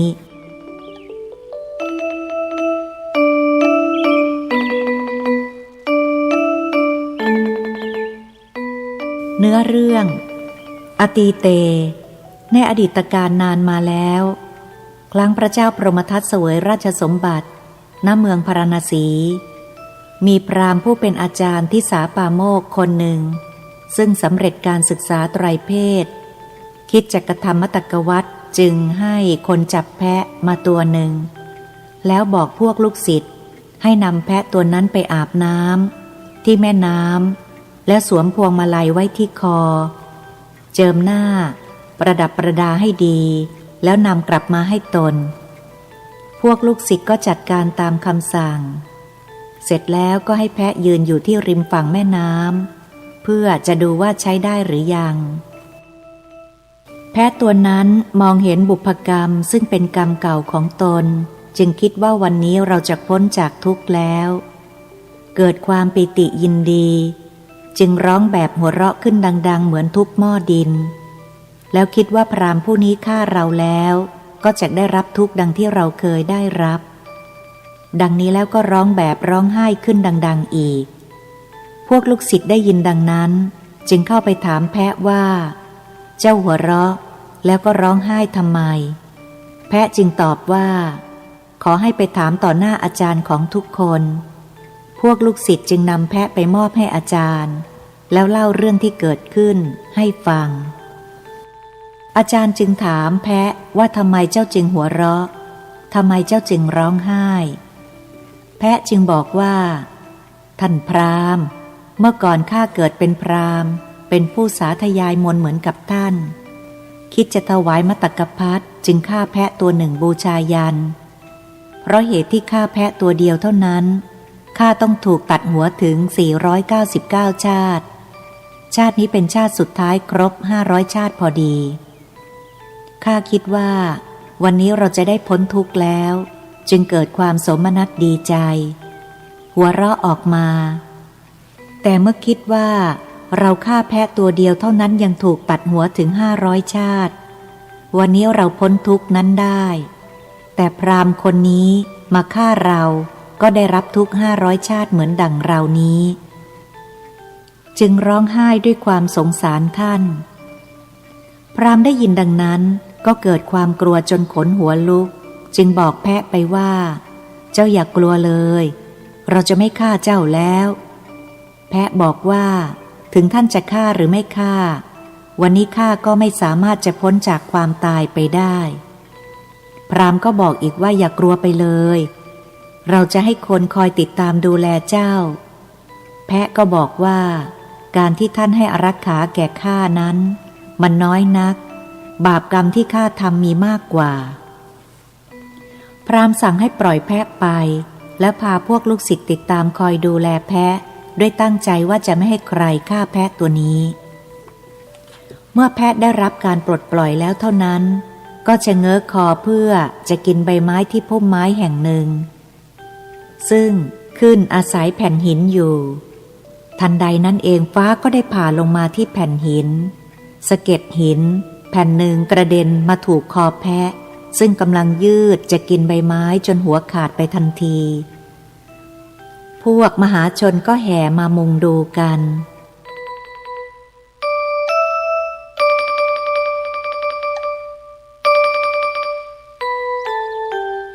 ในครั้งนั้นพระโพธิสัตว์เกิดเป็นรุกขเทวดาอยู่ในที่นั้นเมื่อมหาชนมองดูกันอยู่นั่นแหละได้นั่งคูบัลลังก์ลอยอยู่บนท้องฟ้าด้วยเทวานุภาพแล้วแสดงธรรมด้วยเสียงอันไพเราะว่าสัตว์โลกทั้งหลายหากจะพึงรู้ว่าการถือกำเนิดในภพนั้นๆและความเจริญเติบโตตามลำดับของผู้ที่เกิดแล้วนี้เป็นทุกข์เพราะเป็นฐานแห่งความทุกข์ทั้งปวงทั้งความแก่ความเจ็บความตายความประจวบกับสิ่งไม่เป็นที่รักความพลัดพรากจากสิ่งอันเป็นที่รักและการถูกตัดมือตัดเท้าเป็นต้นเมื่อให้เขาเจริญ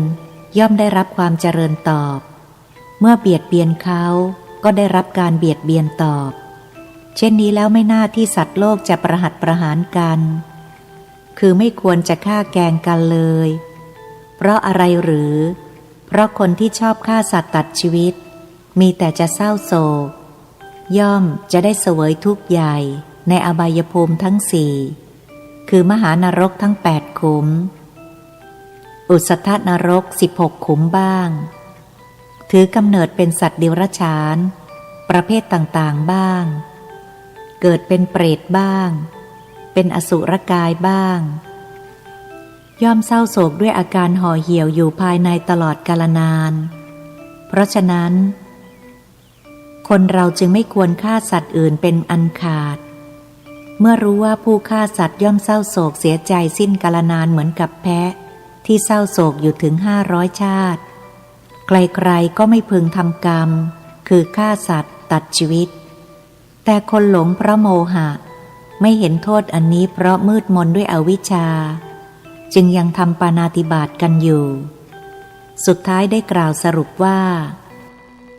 อวันเจสัตตาชนยุงทุกขายังชาติสัมภโวนปาโนปนินังหันเยปานะคาตีหิโสจติหากสัตว์ทั้งหลายจะพึงรู้อยู่อย่างนี้ว่าความเกิดและความเติบโตนี้เป็นทุกข์สัตว์ก็ไม่น่าจะฆ่าสัตว์ด้วยกันเพราะว่าผู้ที่ชอบฆ่าสัตว์ย่อมเศร้าโศกรุกขเทวดาโพธิสัตว์แสดงธรรมให้หวาดสะดุ้งด้วยนิรยภัยคือภัยในนรกด้วยประการฉนี้ผู้คนทั้งหลายได้ฟังธรรมแล้วต่างกลัวนิรยภัยจึงงดเว้นจากปาณาติบาตกันตั้งมั่นอยู่ในโอวาทธรรมของรุกขเทวดาดำรงตนอยู่ในศีล5ครั้นสิ้นชีพแล้วก็ไปตามยถากรรมพระบรมศาสดาครั้นตรัสเล่าเรื่องนี้จบแล้วทรงสรุปว่ารุกขเทวดาในการนั้นก็คือพระองค์เองดังนี้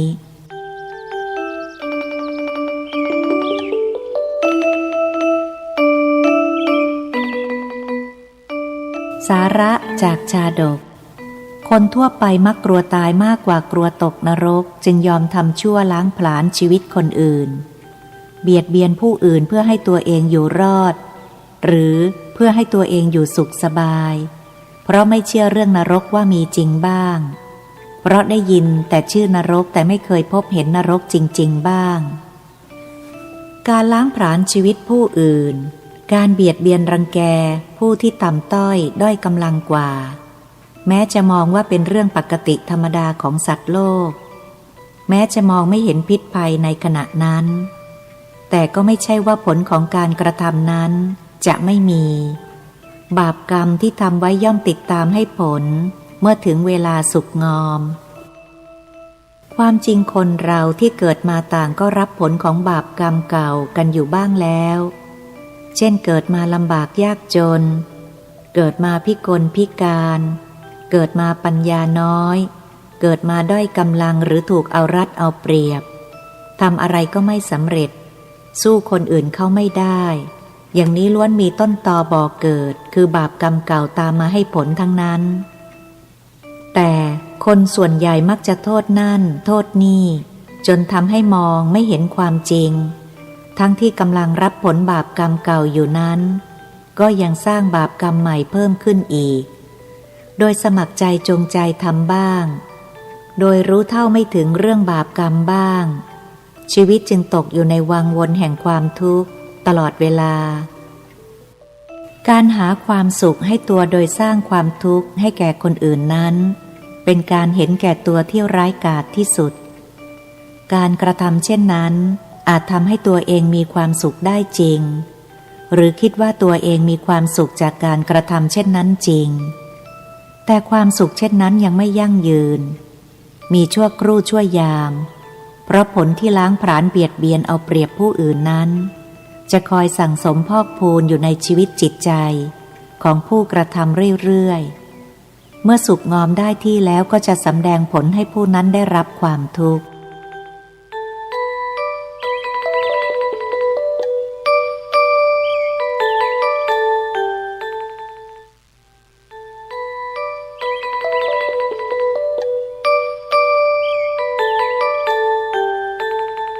กุติทูสกชาดกพระเสียงกระบวย ที่มาและมูลเหตุ กุติทูสกะชาดกอยู่ในขุทกนิกายชาดกจตุกนิบาตกุติทูสกะวรรคถูกอ้างถึงไว้ในธรรมบทภาคที่3 ภาลวรรคเรื่องมหากัสสปะสัทธิวิหาริกวัตถุว่าพระพุทธองค์ทรงปรารภภิกษุหนุ่มรูปหนึ่งผู้เป็นสัทธิวิหาริกของพระมหากัสสปะได้เผากุฏิของพระเถระด้วยความโกรธเคืองจึงตรัสชาดกนี้ ความย่อว่าครั้งหนึ่งพระมหากัสสปะเถระพักอยู่ที่อรัญญกุดีในป่านอกเมืองราชคฤห์มีภิกษุหนุ่มซึ่งเป็นสัทธิวิหาริก2 รูปคอยอุปถากดูแลใน2 รูปนั้นรูปหนึ่งเป็นผู้เอาการเอางานอีกรูปหนึ่งว่ายากสอนยากและเกียจคร้านแต่ชอบเสนอหน้าตู่เอากิจที่อีกรูปหนึ่งทำไว้ว่าตนเป็นคนทำเสมอเช่นรูปที่ขยันตั้งน้ำฉันไว้เธอก็ไปกราบเรียนพระเถระว่าตนตั้งน้ำฉันไว้แล้วรูปที่ขยันลุกขึ้นปัดกวาดบริเวณแต่เช้ามืดแล้วไปพักผ่อนพอพระเถระออกมาตอนเช้าเธอก็ทำทีเป็นหยิบไม้กวาดกุลีกุจอกวาดเป็นต้นภิกษุหนุ่มที่ขยันก็คิดว่าจำต้องสั่งสอนภิกษุไร้ยางอายหัวดื้อรูปนี้เสียบ้างจึงวันหนึ่งเมื่อภิกษุเกียจคร้านไปฉันในบ้านกลับมาแล้วจำวัดพักผ่อนอยู่เธอจึงต้มน้ำสำหรับอาบของพระเถระแล้วเทใส่ภาชนะอื่นนำไปเก็บไว้ในหลังซุ้มอาบน้ำตั้งภาชนะต้มน้ำซึ่งมีน้ำครึ่งกระบวยไว้บนเตาตามเดิมภิกษุผู้เกียจคร้านตื่นขึ้นมาเห็นภาชนะต้มน้ำกำลังเดือดจึงรีบไปกราบเรียนพระเถระว่าตนต้มน้ำเสร็จแล้วนิมนต์ให้ไปส่งน้ำพระเถระจึงตามเธอไปที่ซุ้มอาบน้ำและถามว่าน้ำอยู่ที่ไหนเธอจึงรีบฉวยกระบวยจ้วงลงไปในภาชนะเต็มแรงปรากฏว่าไม่มีน้ำได้ยินแต่เสียงกระบวยกระทบกับก้นภาชนะดังลั่นทำให้นับแต่นั้นมาเธอจึงได้สมญานามว่าพระอุรุงกะสัทธกะซึ่งแปลว่าพระเสียงกระบวยส่วนพระผู้ที่ต้มน้ำยืนดูอยู่จึงได้นำน้ำต้มมาจากหลังซุ้มถวายให้พระเถระสงฆ์จากนั้นพระเถระได้เรียกตัวพระเสียงกระบวยมาสั่งสอนว่านี่คุณธรรมดาสมณะควรจะพูดถึงสิ่งที่ตนได้ทำแล้วเท่านั้นว่าเราทำถ้าพูดอย่างอื่นย่อมไม่จริงเป็นสัมปชานมุสาวาทพูดเท็จทั้งที่รู้อยู่ตั้งแต่วันนี้ไปเธออย่าได้ทำอย่างนี้อีกพระเสียงกระบวยรู้สึกโกรธพระเถระจึงวันรุ่งขึ้นไม่ยอมไปบิณฑบาตกับพระเถระพระเถระจึงไปกับพระอีกรูปหนึ่งส่วนเธอได้ไปยังตระกูลอุปถากของพระเถระแล้วโกหกว่าเขาว่าพระเถระไม่สบายจึงมาไม่ได้เมื่อเขาถามว่าควรจะได้อะไรไปถวายพระเถระจึงบอกสิ่งที่ตนต้องการไปเขาก็จัดให้เพื่อนนำไปถวายพระเถระเธอรับมาแล้วก็ไปหาที่เหมาะแห่งหนึ่งฉันของที่ถวายมาเสียเอง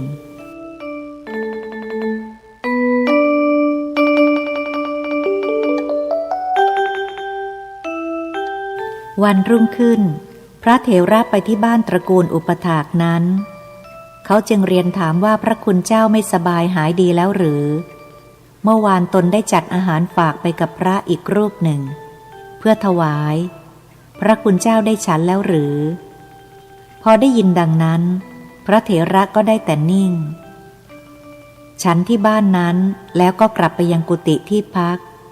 ตอนเย็นได้เรียกเธอมาอบรมว่าแน่คุณทราบว่าเธอขออาหารในสกุลโน้นบ้านโน้นว่าควรจะได้สิ่งนี้สิ่งนี้เพื่อพระเถระแล้วฉันเองขึ้นชื่อว่าการขอย่อมไม่สมควรเธออย่าได้ประพฤติอนาจารที่ไม่ควรประพฤติเช่นนี้อีกพระเสียงกระบวยก็ผูกอาฆาตในพระเถระว่าเมื่อวานนี้ก็ด่าว่าเราทีหนึ่งแล้ว เพราะเรื่องน้ำมาวันนี้ท่านอดกลั้นไม่ได้มาว่าเราอีกว่าเราบริโภคข้าวปั้นหนึ่งในเรือนอุปถากมาทะเลาะกับเราอีกเอาละแล้วเราจะได้เห็นดีกันจึงวันรุ่งขึ้นเมื่อพระเถระอีกรูปหนึ่งออกไปบิณฑบาตจึงคว้าค้อนทุบตีภาชนะเครื่องใช้สอยจนแตกหักกระจัดกระจายไปหมดแล้วจุดไฟเผากุฏิที่เป็นบรรณศาลามอดไหม้หมดทั้งหลังในเวลาไม่นานแล้วก็หนีไปเธอเมื่อเป็นมนุษย์ก็สู้ผอมด้วยอดอยากเหมือนเปรตอยู่แล้ว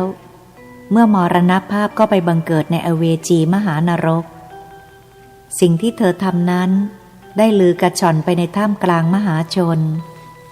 ต่อมาภิกษุกลุ่มหนึ่งเดินทางไปเมืองสาวัตถี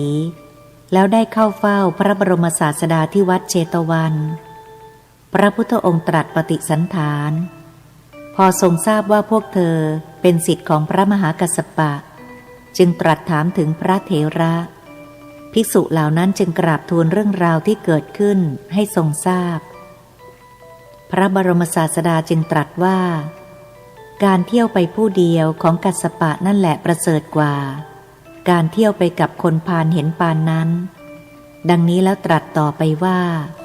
จรัญเจนาทิคัจฉยะเสยยังสถิตมัตตโนเอกจริยังทันหังกะยิรานัตถิพาเลสหายตาเมื่อจะท่องเที่ยวไปหากยังหาคนที่ดีกว่าตนหรือเสมอกับตนเป็นเพื่อนไม่ได้ก็พึงท่องเที่ยวไปคนเดียวดีกว่าเพราะในคนพาลย่อมไม่มีความเป็นสหาย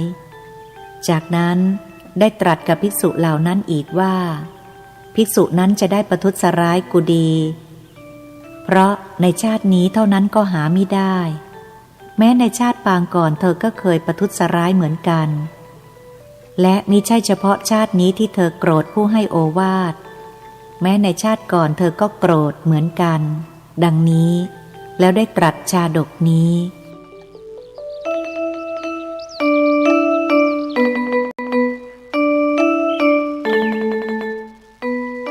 เนื้อเรื่องอตีเตในอดีตการนานมาแล้วเมื่อพระเจ้าพรหมทัตเสวยราชสมบัติณเมืองพาราณสีพระโพธิสัตว์ถือกำเนิดเป็นนกขมิ้นอยู่ที่ป่าหิมพานต์ได้ทำรังที่ป้องกันฝนและแดดได้อย่างดีต่อมาเมื่อถึงฤดูฝนก็ตกชุกมีฝนตกไม่ขาดเม็ดลิงตัวหนึ่งถูกฝนและความหนาวกระทบร่างกายหลายวันก็หนาวสั่นสะท้านนั่งเจาะกัดฟันอยู่บนคาคบต้นไม้ที่นกขมิ้นทำรังอยู่นกขมิ้นเห็นลิงหนาวสั่นอยู่อย่างนั้นจึงชวนสนทนาด้วยว่ามนุษย์สังเสวะเตสีสังหัตถปาทาจะวานะระอัฏฐเกนะนุวันเนนะอาคารันเตนะวิชติท่านวานอนศีรษะมือและเท้าของท่านก็มีเหมือนของมนุษย์เมื่อเป็นดังนี้เหตุใดหนอท่านจึงไม่มีเรือนอยู่มนุษย์สัตเสวะเมสีลังหัตถปาทาจะสิงคิละอาสุงเศรษฐามนุษย์เสสุสาเมปัญญานะวิชติดูก่อนนกขมิ้นศีรษะมือและเท้าของข้ามีเหมือนของมนุษย์ก็จริงแต่ปัญญาที่บัณฑิตกล่าวว่าเป็นสิ่งประเสริฐสุดในหมู่มนุษย์ของข้าไม่มีนกขมิ้นโพธิสัตว์ได้กล่าวเสริมขึ้นว่าอนวัตถิตะจิตตัสสะละหุจิตตัสสะทุพพิโนนิจจังอัตถุวสีลัสสะสุขภาโวนะวิชติ ผู้มีจิตไม่มั่นคงมีจิตกลับกรอกมักประทุษร้ายมิตรมีปกติไม่อยู่นิ่งเป็นนิดย่อมไม่มีความสุขโสกรัสสุอานุภาวังชีวิวัตตสุสีลิยังสีตวาตะปริตานังกรัสสุกุติกังกัปปิท่านจงสร้างพลานุภาพเปลี่ยนปกติเดิมเสียเถิดท่านจงสร้างกระท่อมไว้เป็นเครื่องป้องกันหนาวและลมเถิดท่านกระบี่เมื่อลิงได้ฟังดังนั้นแทนที่จะคิดได้กลับโกรธหาว่านกขมิ้นด่าว่าตนเป็นผู้ประทุษร้ายมิตรเพราะมันอยู่ในรังที่คุ้มฝนได้ เราจักไม่ให้มันมีรังอยู่ต่อไปว่าแล้วจึงกระโดดไปที่รังนกขมิ้นนกขมิ้นรีบบินหนีไปก่อนที่ลิงจะมาถึงรังลิงคว้ารังได้แล้วขยี้ด้วยความโกรธจนรังแหลกเป็นจุนไปแล้วมันก็ไปยังที่อื่นพระบรมศาสดาครั้นตรัสเล่าเรื่องนี้จบแล้วทรงสรุปว่าลิงในครั้งนั้นได้มาเป็นภิกษุผู้เผากุฏิส่วนนกขมิ้นก็คือพระองค์เองดังนี้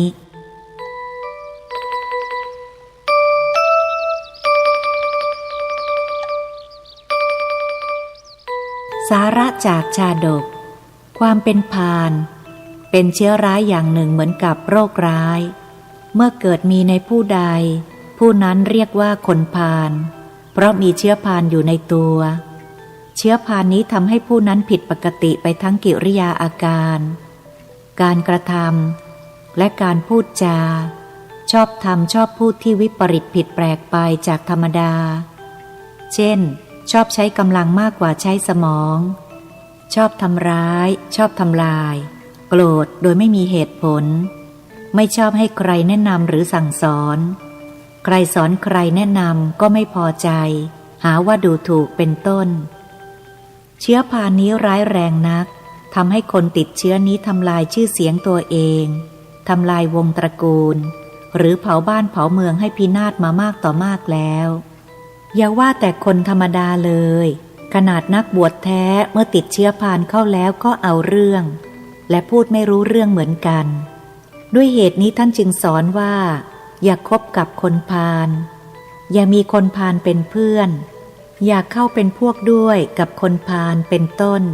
เพราะท่านรู้ว่าความเป็นเพื่อนความเป็นสหายในตัวคนพาลนั้นไม่มีที่คนพาลยังไม่สำแดงฤทธิ์พาลออกมาก็เพราะ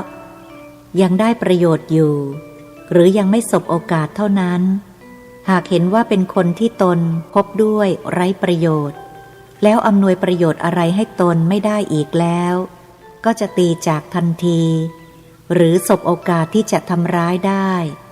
เมื่อไรก็จะลงมือทันที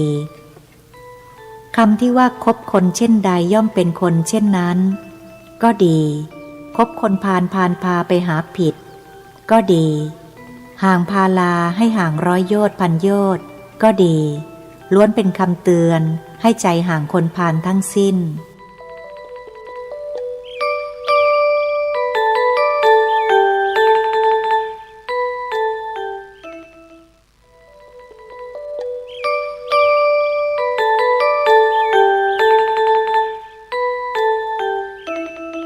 30. สาลิตกะชาดกคุณค่าของศิลปะที่มาและมูลเหตุสาลิตกะชาดกอยู่ในคุตกะนิกายชาดกเอกนิบาตปโรสัตวรรคมีเนื้อเรื่องที่ท่านแสดงไว้ในธรรมบทภาคที่3เรื่องสัตถิกูตเปตวัตถุว่าพระพุทธองค์ทรงปรารภบุพกรรมของสัตถิกูตเปรตซึ่งตรัสชาดกนี้แต่ในอรรถกถาชาดกแสดงมูลเหตุที่ตรัสว่าทรงปรารภภิกษุผู้ฆ่าหงส์รูปหนึ่งในที่นี้แสดงตามในแห่งอรรถกถาชาดกความย่อว่ากุลบุตรชาวเมืองสาวัตถีคนหนึ่งเรียนสำเร็จวิชาสาลิตกะศิลป์คือวิชาดีดก้อนกรวดวันหนึ่งเขาไปฟังธรรมแล้วเกิดเลื่อมใสจึงบวชในพระศาสนาเมื่ออุปสมบทแล้วมิได้มุ่งศึกษาทางธรรมจึงไม่ได้บรรลุมรรคผลอะไรในการปฏิบัติวันหนึ่งเธอชวนเพื่อนภิกษุรูปหนึ่งไปยังแม่น้ำอจิรวดีสงน้ำกันแล้วนั่งพักกันอยู่ที่ริมฝั่งขณะนั้นมีหงส์ขาว2 ตัวบินมาเห็นแต่ไกล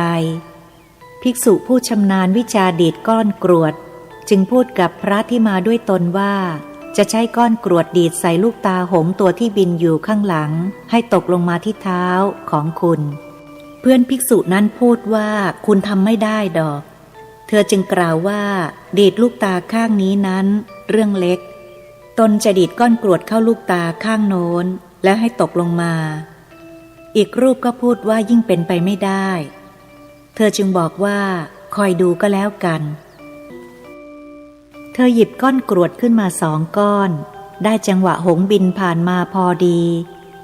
เธอดีดก้อนกรวดก้อนแรกไปที่หางของหงส์ตัวหลังเสียงดังวีดมันตกใจจึงเอี้ยวคอมาดู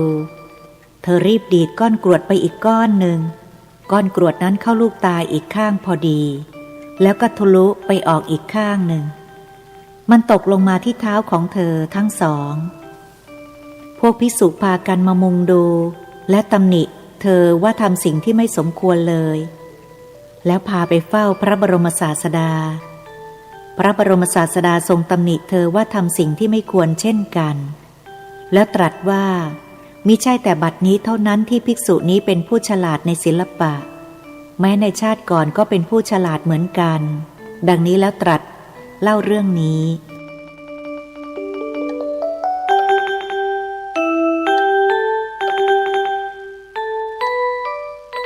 เนื้อเรื่องอตีเต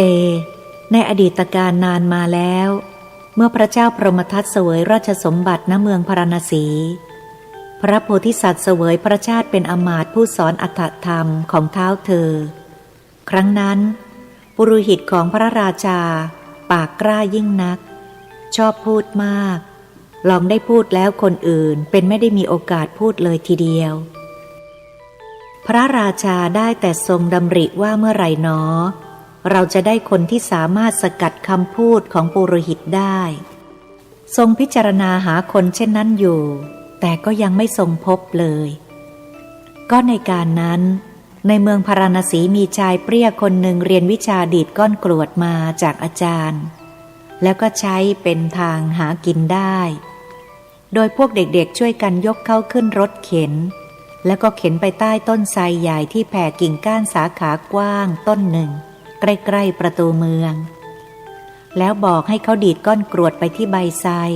ทำให้เกิดรูโปร่งเป็นรูปช้างบ้างรูปม้าบ้างเขาก็ดีดก้อนกรวดไปทำให้ปรุเป็นรูปตามที่เด็กต้องการทำให้ใบไทรพรุนไปเมื่อแงนมองย้อนแสงดูก็จะเห็นเป็นรูปต่างๆหรือเมื่อแสงส่องก็จะปรากฏเป็นรูปช้างรูปม้าที่พื้นดินเด็กๆต่างก็ชอบใจ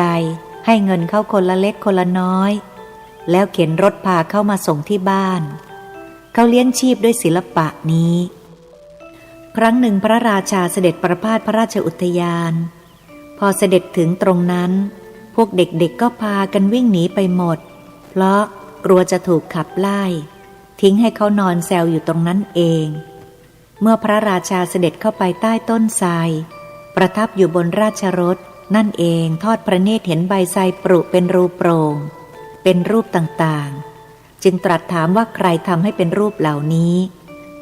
เมื่อทรงทราบว่าเป็นผลงานของชายเปรี้ยที่นอนอยู่โคนต้นไทรจึงทรงดำริว่าผู้นี้คงจะสามารถสกัดปากของปุโรหิตได้แน่จึงรับสั่งให้ทุกคนออกไปจากบริเวณนั้นเสด็จลงจากราชรถแล้วเข้าไปหาเขาตรัสเล่าสิ่งที่ทรงประสงค์ให้เขาทราบแล้วตรัสถามว่าสามารถจะทำได้หรือไม่เขาก็กราบทูลว่าถ้าได้ขี้แพะสักทนานหนึ่งก็สามารถทำได้ท้าวเธอจึงตรัสสั่งให้นำเขาเข้าไปในพระราชวังดูแลเขาอย่างดี2-3 วันทรงนัดแนะให้เขาอยู่ในม่านด้านตรงกันข้ามกับที่นั่งของปุโรหิตในท้องพระโรงเจาะช่องเล็กๆไว้ที่ม่านพอมองเห็นข้างนอกได้เมื่อถึงเวลาประชุมทรงรับสั่งให้อุ้มเขาไว้ในม่านและให้วางธนานขี้แพะไว้ใกล้ๆเมื่อถึงเวลาปุโรหิตก็มาเข้าเฝ้าพร้อมกับคนอื่นตามปกติทรงเปิดการสนทนาขึ้นปุโรหิตเมื่อเริ่มพูดน้ำลายจะแตกฟองจนคนอื่นหมดโอกาสเช่นเคยขณะที่ปุโรหิตเปิดปากพูดแต่ละประโยคชายเปรี้ยก็ดีดขี้แพะผ่านช่องม่านที่เจาะไว้ให้เข้าปากปุโรหิตทุกครั้งปุโรหิตมัวสนใจแต่จะพูดมิได้คำนึงถึงว่ามีอะไรมาเข้าปากรีบกลืนไปพร้อมกับน้ำลายที่แตกฟองเมื่อขี้แพะหมดแล้วชายเปรี้ยก็สั่นม่านเป็นการให้สัญญาณตามที่ทรงรับสั่งไว้พระราชาทรงทราบว่าขี้แพะทนานหนึ่งได้เข้าไปอยู่ในท้องของปุโรหิตหมดแล้วจึงตรัสว่าท่านอาจารย์ ท่านกลืนขี้แพะเข้าไปตั้งนานหนึ่งยังไม่รู้สึกตัวเลยเพราะเป็นคนพูดมากตอนนี้ท่านไม่อาจจะให้ขี้แพะที่มากไปกว่านี้ย่อยได้ขอให้อาจารย์รีบกลับไปบ้านดื่มน้ำประยงแล้วขยอกทิ้งเสียเถอะจะได้ไม่เกิดโทษปุโรหิตรู้สึกกระอักกระอ่วนท้องรีบถวายบังคมลากลับบ้านและนับแต่นั้นมาก็เก็บปากเงียบแม้ใครจะชวนพูดด้วยก็ไม่อยากพูดพระราชาทรงคิดถึงบุญคุณของชายเปรี้ยที่ทำให้พระองค์สบายพระกันไป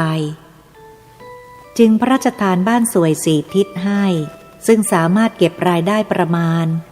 100,000 กหาปณะแก่เขาทำให้เขาสุขสบายไปตลอดชีวิตอมาตย์โพธิสัตว์ได้เข้าเฝ้าพระราชาแล้วกราบทูลว่าธรรมดาศิลปะในโลกบัณฑิตพึงศึกษาเล่าเรียนแม้เพียงศิลปะดีดก้อนกรวดก็ยังทำให้ชายเปรี้ยได้สมบัติเห็นปานนี้ได้ดังนี้แล้วกราบทูลต่อไปว่าสาธุโขสิปกันนามะอปิยาทิสกิทิสังปัสสะขันชัปปหาเรนะลัทธาคามาจตุทิสาธรรมดาว่าศิลปะแม้อย่างใดอย่างหนึ่งก็ยังประโยชน์ให้สำเร็จได้โดยแท้ขอพระองค์ทอดพระเนตรเถิดบุรุษเปรี้ยได้บ้านสวยทั้ง4 ทิศก็เพราะอาศัยการดีดก้อนกรวดและมูลแพะพระบรมศาสดาครั้นตรัสเล่าเรื่องนี้จบแล้วทรงสรุปว่า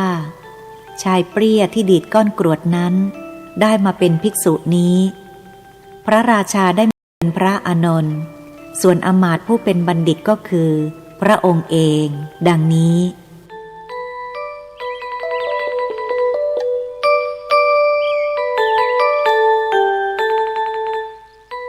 สาระจากชาดก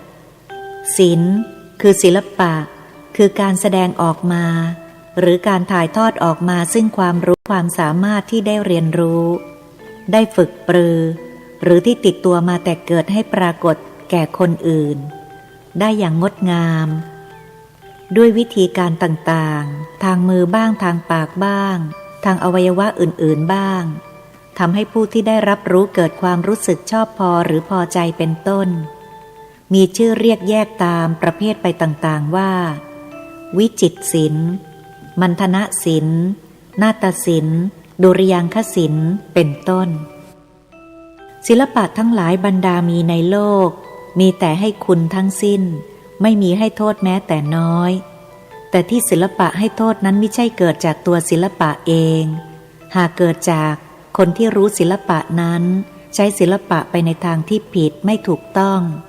ไม่สมควรหรือใช้จนเกินกำลังเช่นใช้ไปทำร้ายเบียดเบียนคนอื่นใช้ประกอบอาชีพในทางที่ผิดใช้เป็นเครื่องมือในการทำทุจริตเป็นต้นอย่างนี้ย่อมทำให้เกิดโทษได้แน่นอนหากใช้อย่างถูกต้องถูกวิธีอย่างเหมาะสมและไม่เกินกำลังแล้วย่อมนำมาซึ่งคุณประโยชน์และความดีงามให้ถ่ายเดียวดังนั้นท่านจึงสอนว่าอันว่าศิลปะนั้นควรเรียนรู้ทุกอย่างไปแต่ควรใช้ศิลปะที่รู้มาอย่างมีสติรอบคอบถี่ถ้วนพิถีพิถันและเหมาะสมศิลปะนั้นจึงเป็นประโยชน์นำสิริมงคลมาให้มิฉะนั้นศิลปะนั้นจะนำพิษภัยมาให้แก่ผู้ใช้และคนอื่นๆ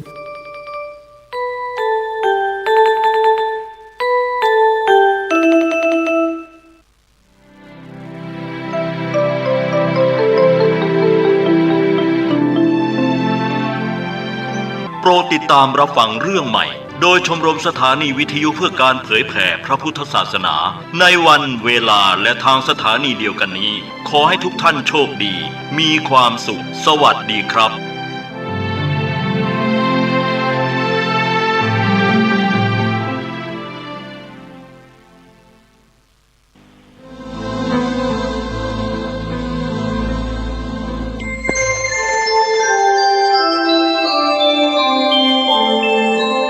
ขณะนี้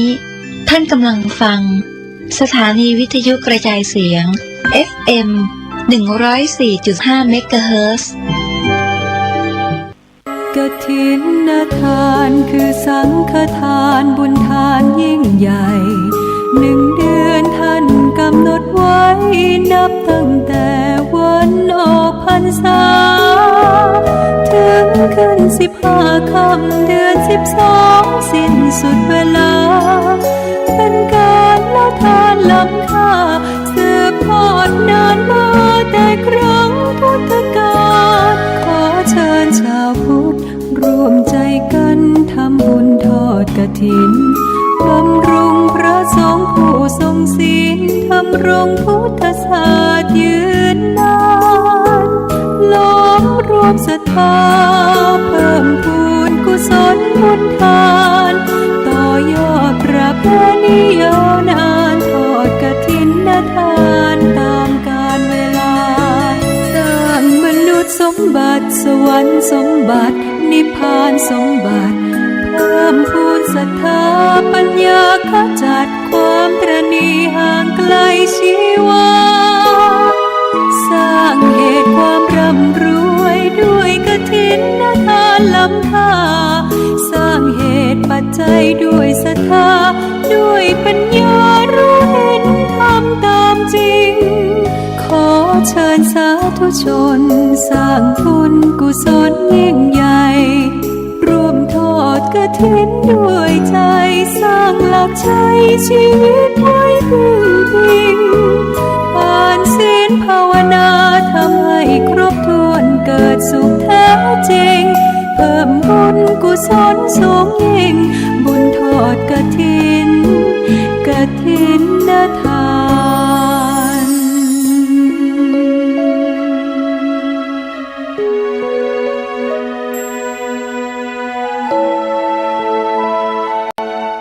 ข้า